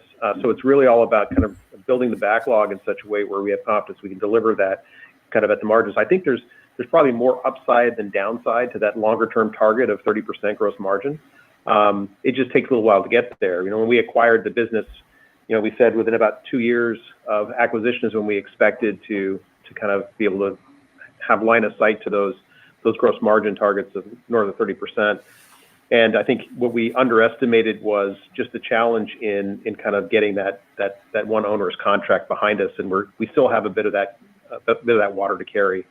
But again, I think I feel very good about kind of everything else that we've been booking and where the backlog stands right now. I think it's probably going to be, we've got at least through the end of 2024 and probably a little bit beyond that to get that out of the mix. That's helpful. Thank you. The next question comes from Michael Leshock, KeyBanc Capital Markets. Hey, good afternoon. I wanted to follow up on the backlog question. Very strong right now, and just wondering how high you can take your backlog before, maybe having to walk away from business, or in the same vein, do you expect to get more pricing power on future contract wins as your backlog grows? Yeah, I'll take the first. Okay, go ahead, Pete. Sorry. Oh, you go, Adam. I'll follow up. I was going to say, I don't think that, it doesn't feel like we're in a position where, we necessarily have got a problem because we have, kind of too much backlog relative to our ability to produce to that backlog. I think we are seeing some natural pricing support come on the Electron side, just because of the fact that, a lot of the competition that were really aspirational have not materialized. And so I think that, that's certainly helping on the pricing front, because I think now there's more rationalization going on you can have more rational discussions because, again, you don't have people who don't know how to run a rocket business going out and trying to sell rockets and putting kind of phantom pressure on pricing. So that has really started to evaporate. I think that when you look at some of the things that we're doing, to put more capacity in place with places like Solero, I think that's helping us kind of remove any of those kind of ceilings, if you will, on how big the business can grow to. So I feel pretty good about that, and I think all that is supportive of, again, margin expansion, gross margin expansion as we move forward. And we've seen that in the business over the course of the last year. But we do have some interesting mix challenges when it comes to kind of just the overall gross margin profile. When you have, some lower margin overall, kind of call it photon or satellite manufacturing skewing. So, for example, we have more of the mix coming from that lower margin space systems manufacturing part of the business. But what's helpful about that business, though, is even though it may not have the same gross margin profile as the higher gross margin merchant component businesses, they can have a lot of operating leverage to them because we're able to basically reuse a lot of the IP that we've created on prior missions. And so we now have a pretty fulsome portfolio of IP, and we've invested in the manufacturing capabilities to the point now where incremental programs that may not have the greatest gross margin perspective can drop quite a bit to the bottom line because of what we've already put in place from an investment perspective. So that's kind of how I look at kind of the overall kind of margin shaping over the course of the next year or so. But maybe Pete, you can jump in. I think you said it well, Adam. The only thing I'd add there is that we are, Rocket Lab's known and our reputation is execution. So we're always kind of, as Adam pointed out, balancing, our growth with our ability to execute, because the last thing we want to do is fall behind on that. So, when we look at programs and opportunities, we are selective, and because kind of, as Adam mentioned before, is, the kind of programs we're looking for and spending our time on are very large ones. So, we have to be kind of always diligent to make sure we don't take on, programs that absorb a lot of resource, but don't have a lot of scale. So we're continually, juggling those opportunities against how we want to grow the business. Yeah, and Michael, I would further add that a little bit, saying Pete and I were talking the other day about the fact that it feels like the demand signal is stronger now than any time I could really remember it in the business. You'd think that it maybe would start to moderate a bit because we've now got $1 billion plus backlog, and the business is kind of hitting a new scale with with our Q2 guide above $100 million per quarter. But it feels like to a great extent it feels like we're drinking from a fire hydrant here, and there's a lot of opportunities that we're having to kind of sift through. But there's a very strong demand signal out there as far as the kind of programs that we're being asked to look at. Yep, absolutely. I appreciate that. And then on the launch side, specifically for HASTE launches, just wondering if you see opportunities there for more pricing. I think if you look at the customers' alternatives, they could be significantly higher costs versus Rocket Lab's offering. So is there a strategy there to increase pricing or keep it stable where it's at today? Any update on the HASTE side would be great. Thank you. Yeah, I mean, we see HASTE as a really fantastic opportunity for Electron, not only just on price, but also on scale. And I guess the biggest opportunity for us there, from a revenue perspective, is the additional services from the launch vehicle as well. So, as you point out, Michael, the alternatives are significantly higher, but the reason why there's so few launches and so little advancement is because of that. So by coming into the market with a disruptively low price point, we're seeing just such a growth and kind of revitalization of that market that I think ultimately that's the best approach for the creating the most amount of value out of it is to stimulate it rather than suffocate it. Got it. Thank you, guys. Thank you. And the next question is from Suji DeSilva, Roth MKM. Hi, Peter. Hi, Adam.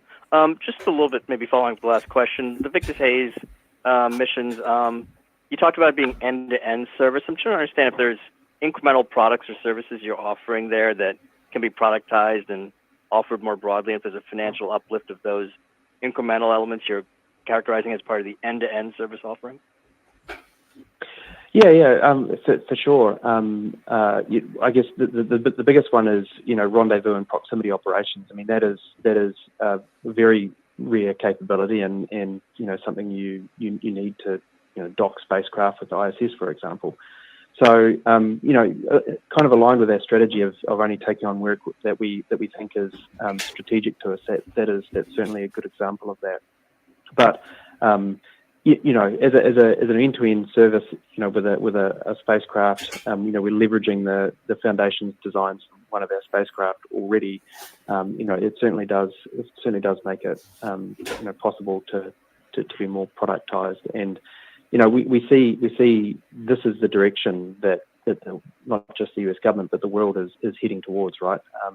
On demand, rapid call up, and whoever has the best solution there is in a good position, because often responsive launch is talked about. Well, I mean, that's useless unless you've got something to stick on top of it. So this is really the first demonstration of responsive space where it's all combined, right down to the data handling and operations of the spacecraft.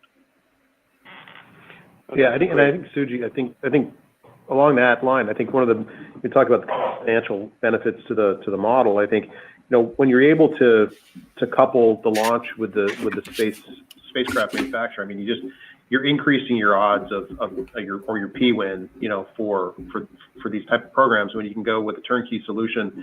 Because I think right now what we're seeing is that what the customer probably fears the most, it's not necessarily they fear higher pricing or whatever, they fear delay, right? Because I think there's just the supply chain within the space market, particularly new space, has not yet gotten to the point where it can deliver scalable solutions on time.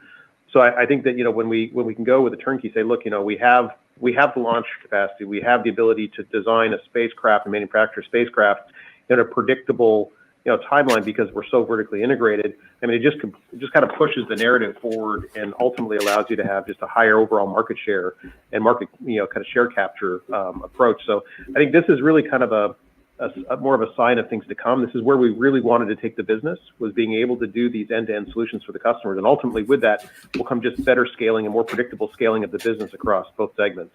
So we think this is a huge kind of validation of that strategy, being realized now, and of course with an incredibly sophisticated customer as well. Sure. Great. Okay, and then my second question is, you listed out the subcontractors on the SDA contract in the press release. Just trying to understand now, I know you've been targeting M&A to insource, but is there sort of an equilibrium balancing point where, as a prime contractor, you'll leverage external subcontracting and components versus wanting to keep bringing things in-house? How do you balance that going forward as you grow? Yeah, it's really two elements. I mean, we don't vertically integrate because we think it's some kind of religion. We do it for either one or two reasons. One, we think we can create more value for the company, or two, we need to control it because suppliers just can't deliver at either the scale or the timelines that we require. So, as we kind of execute on a prime, then as a prime, then the subcontractors that deliver on schedule, on budget, there's kind of, to your point, there's no need to kind of religiously suck their capabilities in. It's just that seems to be a relatively rare thing in the space industry. So we end up more often than not having to own it than rely on those parties. Appreciate the balanced answer. Thanks. Next up, we'll hear from Kai Van Rumer, TD Cowen. Yes, thanks so much. So, it feels like your schedule has definitely slipped. And I mean, you talk of a manifest of 22, but you have the comment in there that you look for a record year in launches. I mean, you only did 10 last year. That would say 11 would get you home. Can you give us, your best guess as to a realistic range of number of Electron launches we could see this year? Yeah, well, I think if we launched 11, that would not be a record year in our minds. That would be a massive disappointment. And look, look, it's just, we can provide a number, but it's just super hard to kind of predict given the, as the customers move around. But I think it's fairly fair to say that at this point, we'll struggle to achieve 22, but but we have line of sight for probably a couple less than that. Yeah. Okay. And Kai, I would add something to that. I mean, one of the benefits of diversification that we've been driving so hard towards, and now getting more than 70% of our revenue coming from space systems, is that we no longer it's no longer like a push out of a launch, threatens our entire kind of year's annual operating plan, right? So we believe that we've got strength in other parts of the business, particularly on the space system side, where, if we can't deliver those 22 launches, it doesn't really put at risk our ability to deliver a very solid year that's still on target with our internal plan for what we think we can deliver as far as revenue and growth. So, as much as, again, we are very, very, very reluctant to wave the white flag on anything here, but to the extent that, things move outside of our control, we do believe that we've got strength in the business, more broadly, that would make up for any potential shortfall that we'd see from a launch or two that move out. Got it. So if you look at the rest of your competitors, I mean, particularly in the satellite side, RTX basically said they're throwing in the towel on being a space prime. LHX is there. They bought satellites from Mo. They basically have been late with problems. Terran is basically on ultra life support. It sounds like your competitors are really not doing particularly well. Any thoughts about, it sounds like things are actually a little bit more chaotic than they've been. Maybe that's an overread. Do you see that happening? And is there any opportunity to just take a radically different approach and basically raise your prices 25%? Because the problem I can see of getting your backlog is you don't have the opportunity to kind of do a more profitable launch for someone who might be willing to pay for it. Well, Kyle, I would say our business model and our strategy is working exactly to your point. The vertical integration and the power that brings to bring these platforms to market at a price point and as Adam mentioned, the schedule is disruptive, and that's what you're seeing. And then from a launch perspective, I think there's, as Adam pointed out, there has been a kind of a weaning of who's real and who's not, and there'll be opportunities for us there, I'm sure. Great. And so, you talk about demand being better, but it doesn't really sound like pricing is a whole lot better. Is that a misread on my part? Well, I think it's a delicate. Go ahead, Pete. Oh, I was just going to say, I think it's a delicate balance, Kai, because to the point about the HASTE missions before is you want to stimulate the market, and if you just go and just all of a sudden whack a big price increase there, then you can potentially damage those markets that you're trying to grow, because some of them are new and some of them are fragile. So I think you have to be very, very balanced and careful about how you do those sorts of things.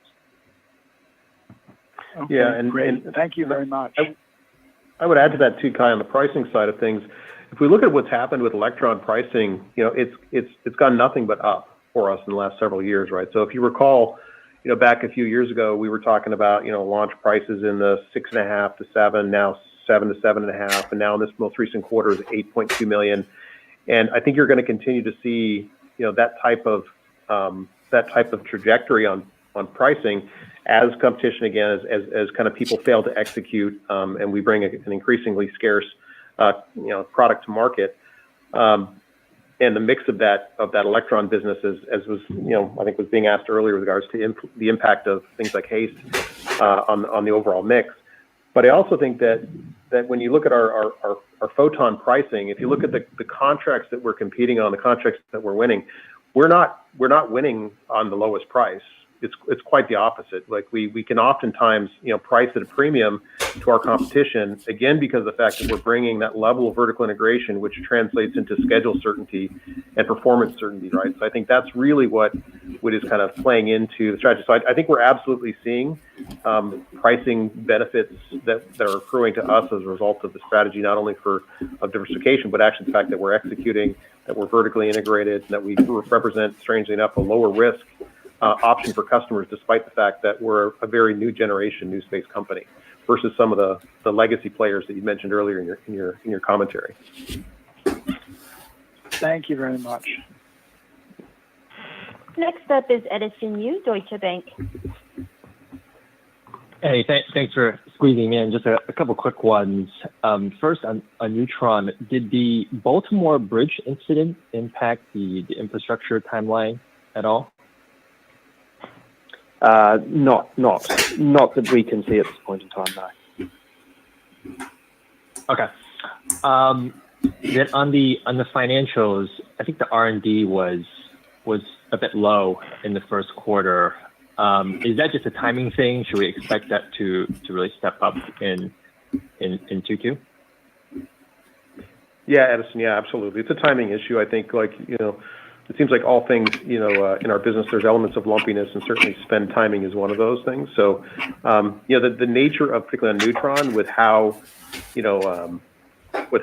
things do come in kind of, fits and starts.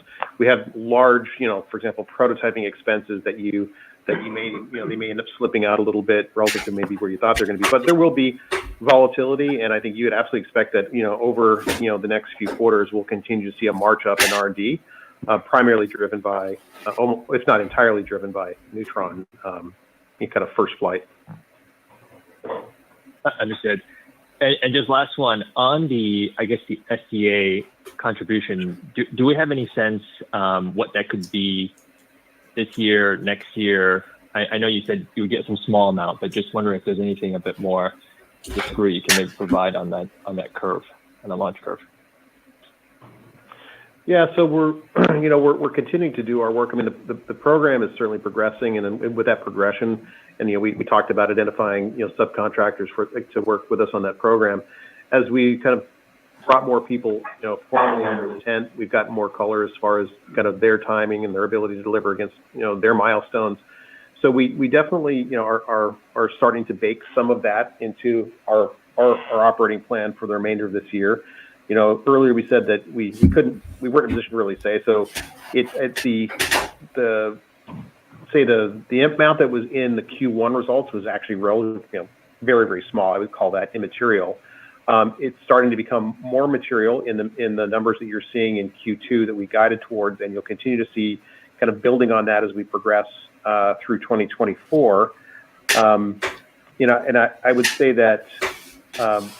And that is also allowing us to kind of, overcome, I'd say, a little bit of the earlier weakness that we talked about as far as progress being made against the MDA contract with regards to RevRec.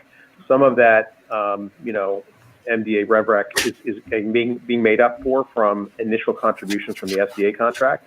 But I think, when Eric asked the question earlier about kind of what the timing of RevRec looked like for the remainder of the MDA Globalstar contract. Again, that is, given the delivery schedules, that will again continue to build momentum. Probably peak sometime in the Q3 time period. Maybe it's Q4. But ultimately, as that's kind of peaking out, we've got this building of SDA coming in behind it to prevent a real kind of drop off, if you will, when that program comes to conclusion. So I don't think we're quite ready yet to give kind of full year contribution from the SDA program because again, it's pretty early in its life. But it's again part of the reason why we're confident that even if there was a launch or two that moves out of 2024 from that 22 launch manifest, that we have the ability to not really feel that from an overall top line growth perspective. So we hope to be able to give you more color in a little bit, but right now it's a little too early to provide a lot of color on SDA contribution. Great, thank you. And at this time, there are no further questions. I'll hand things back to our speakers for any additional or closing remarks.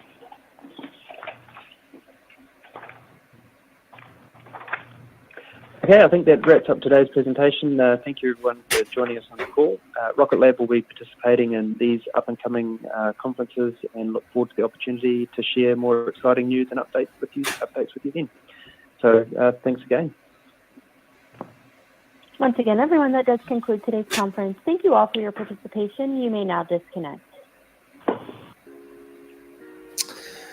So what are you guys thinking? It's going to 0, man. I'm really happy with the call. I mean, like with the quarter. I think it was a very, very good quarter. I think so. I would say the thing that I was maybe very slightly disappointed by was, and there's offsets to this, so don't get too much upset about this. Is they kind of came in lower estimates of revenue, which is kind of what upset me initially, the 92, 93 million. But I think there's positive indications when it comes to the gap margins being about 1% on the upside range, right? So I think they talked about kind of being in the mid to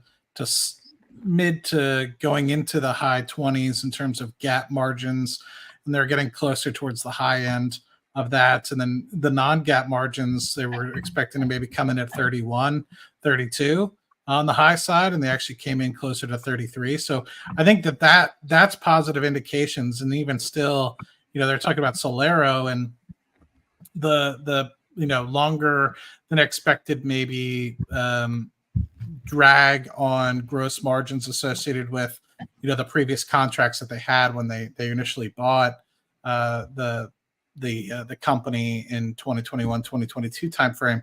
And that looks to be kind of something that's dragging down gross margins. Once that kind of gets out and the capacity associated with that is open towards 30% plus gross margins, you're going to see kind of I would say a bottoming of potential impacts to that gross margin number. And so I think just overall, like if you just look at the pictures that they have in the background of all these presentations, you see 4 or 5 electrons sitting there waiting to be deployed. So you think about it, it's like it's really, I don't think Rocket Lab's problem, right? And I think it's more of an industry-wide problem of being ready. But I think with what's going on right now, like the continued consolidation of small launch providers and bankruptcies across the industry, I think that just bodes well. The fact that we have $500 million in cash, the ability to even be talking about inorganic growth, that just shows a position of strength to me as we kind of go through this cycle. And this is a downturn. If you don't really recognize it, this is a downturn.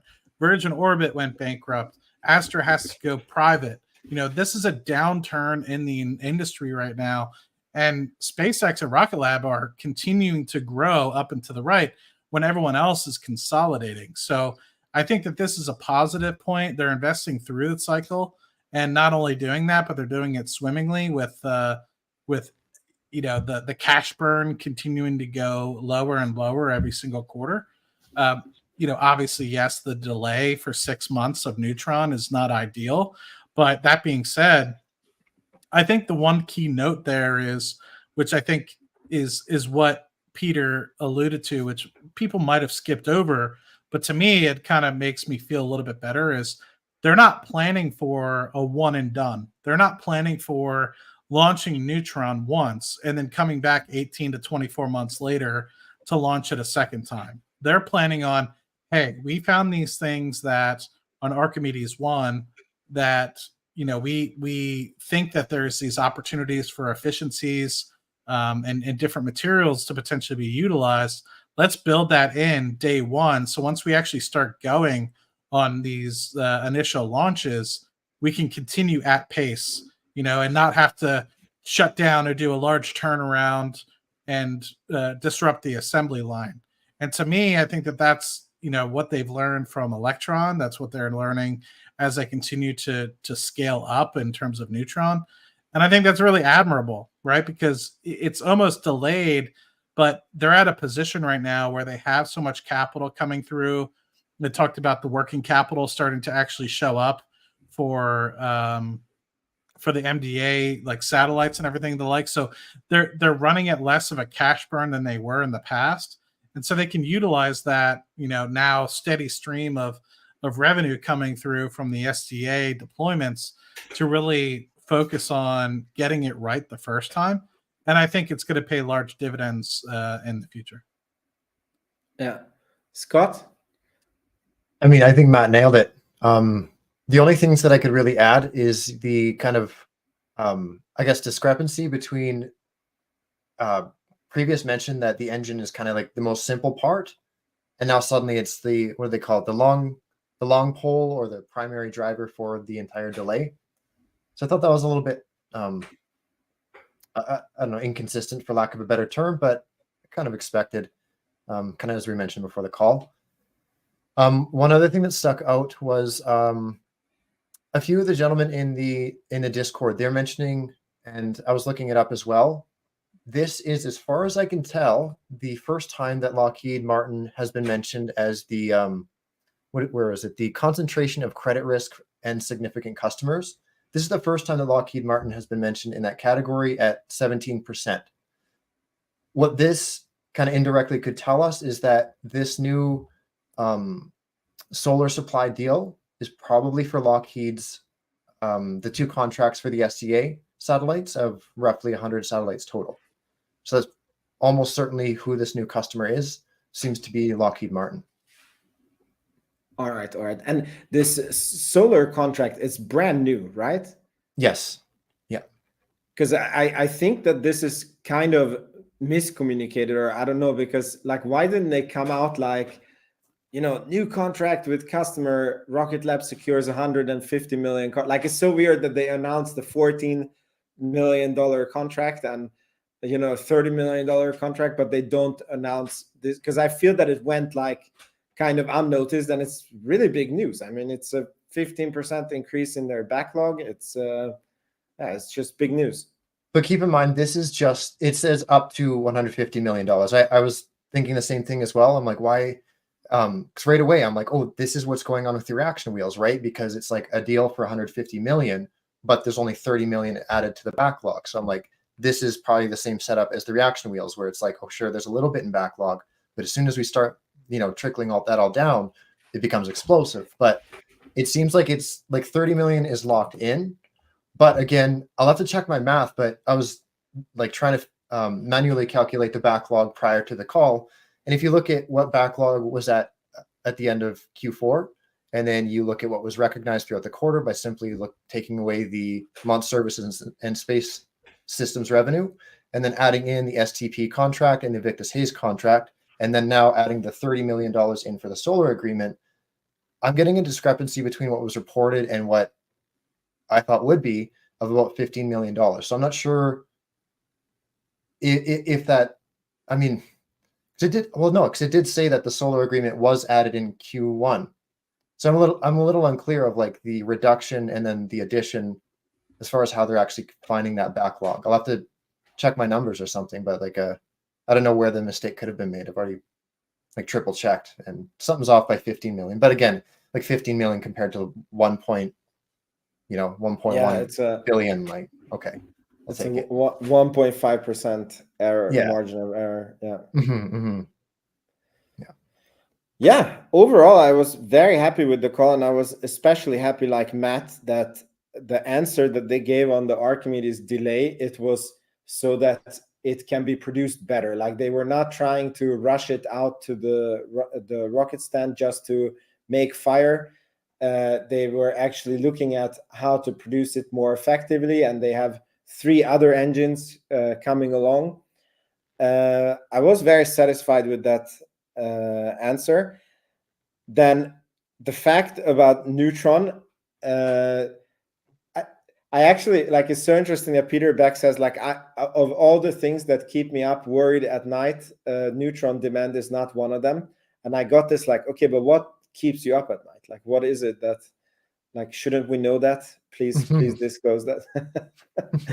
And I mean, on the launches that they're doing less launches, again, the same as Matt, that I don't feel like it's because of Rocket Lab. Like, it feels like they're ready and all their electrons, and if the customers are not ready, they're just not. I mean, there's nothing you can't do about that.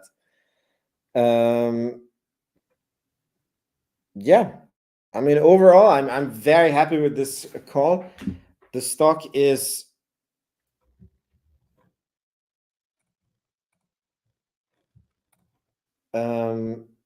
yeah, 5 cents. I mean, whatever. Yeah, it could be a lot worse, that's for sure. Yeah, could be like Palantir. Yeah. Granted, Palantir was up 8% the day before. Mm-hmm. So what are you guys predicting for the Electron launches this year? Do you think they're hit even 20 at this point? I would say a pace of 4 per quarter kind of remaining. So we're at, I guess, 6 right now, right? Because we did 5 in the first quarter. Or did we do 4 in the first quarter? 4. We're at 5 now. We're at 5 now. That's what it was. Yep. Okay, so there's potentially 4 more. So we might be at like 8 to 9 by the end of the quarter. I think we'll do 4 for third quarter, 4 for the fourth quarter. So yeah, I guess you might hit 17. I don't really think that we'll hit the 20 mark. I think that if there was still a pace for 20, I don't think that they would have noted that in the presentation of being like, oh, there are people requesting for 2025. I think 20 is close enough to 2022, or sorry, 20 is close enough to 22 that I think they would be like, okay, we'll let it play out. But I think that they're probably forecasting closer to 15 to 17. And I'd be happy to get to 20. I'd be really ecstatic. I always thought 22 was ambitious, and I kind of played it down. I really thought they'd probably get between 15 to 20. So if they do get 15 to 20, I'll be very ecstatic with that number. If they go below 15, I'll be very disappointed personally. Mm-hmm, mm-hmm. Yeah, I mean, for me, it's so interesting that the space systems is outpacing, like their growth is making up for what they're losing on Electron, which I'm really, really happy to see. And obviously we want Neutron to be flying. Like, do you think that the Neutron will like obsolete no Electron? No, that's Electron is always going to be flying probably. I think so. I think if anything, Electron will kind of stabilize as Neutron comes to life. But I think like maybe between 20 and 30 missions per year overall, I think that's probably Electron's cap. Yeah. Anyways, I'm somehow not so worried about Electron. Like, I would be worried if the delay is because of Rocket Lab, but because the delay is not Rocket Lab, it doesn't bother me as much. And I think that if they start getting contracts where these end-to-end contracts where they design the vehicle, like, it will be much easier to get somehow the schedule under control. Mm-hmm, definitely. Cool, guys. It's very, very late here. Any final words before we finish off on this call? I think I'm going to echo something that I've been stating a lot in Rocket Lab Weekly. And, I think anybody that is investing in this company expecting, let's just say, results immediately within the next 6 to 12 months, I think, this is probably not the opportunity for you. Take this with a grain of salt, because I am a long-term focused investor, and I really invested in this company starting in 2021 with the thought of, say, late 2020s in mind. And when I mean late 2020s, I mean 2028 to 2030, to really start to see any sort of initial results. I'm pleased as to what I've seen really occur over the past 3 years as a shareholder. And I'm, I knew that the SPAC presentation, when they had the Vector Acquisition Group and rolling that into what now is what we call Rocket Lab, was very optimistic. But the fact that we're even within striking distance of some of those revenue projections from back then is amazing. And also the financial strength of the organization with over $500 million in cash on hand is very admirable. I'm very curious to see who their pipeline of acquisition targets is, because there's a lot that are kind of within the 50 to 100 million, and there's a lot that are in the 250 million plus range. And so there's not much it kind of in between. And my thought process is somebody between 100 to 200 million is really who they'd go after.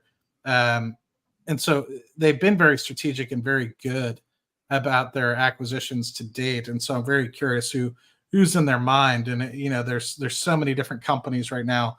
I'm curious to see if it's one that I even recognize once it actually goes through.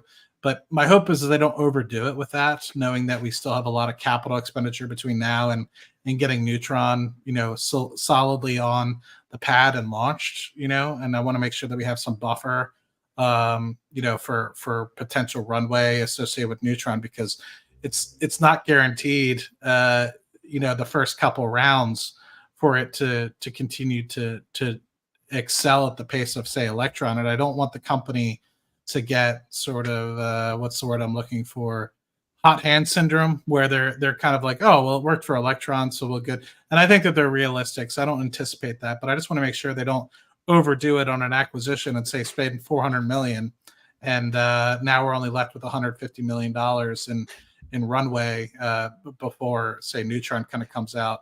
But I'm just pleasantly surprised. I just want to make sure everyone kind of recognizes the risks associated with this. I am disappointed by the 6-month delay, but it is rocket science, right? So that's not atypical of an engineering project to this sort of magnitude. But I really, the only thing I could say leaving this is I really hope that they share some of the Archimedes tests on YouTube. I really would look forward to that.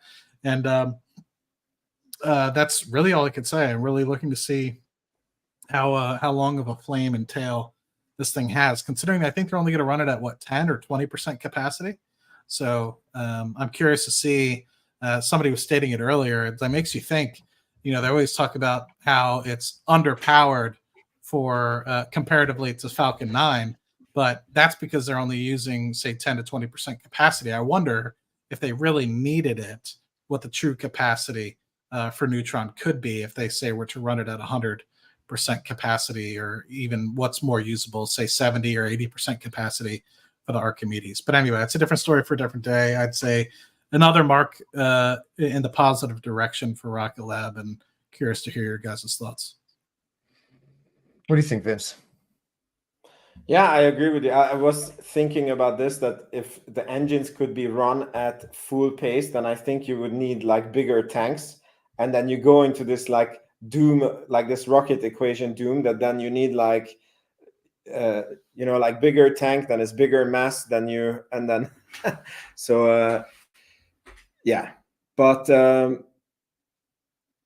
yeah, I mean, I think that this earnings call, like I understand if somebody is disappointed because it was nothing like flashy, and it's not like an NVIDIA quarter, but I think that the thesis is nicely on. I think that they're executing very well, and I'm just overall pleased with how they are handling themselves. Mm-hmm. Scott, any last words? No, I think you guys nailed it. It's yeah, overall not the greatest earnings, but it's also, it could be a lot worse. So yeah. I mean, imagine if they hadn't guided for 92 million, right? Like if they would have guided for 70 million, then we would be sitting here and it's like 70% growth, like, oh my God. Yeah. So it's really, I mean, they had 70% growth in revenues year over year. Like how many companies in this economy, not even Palantir, or I mean, NVIDIA is probably growing faster, but that's about it. And strong growth for the rest of the year too. Like quarter over quarter comparisons, we're still looking at like, this quarter.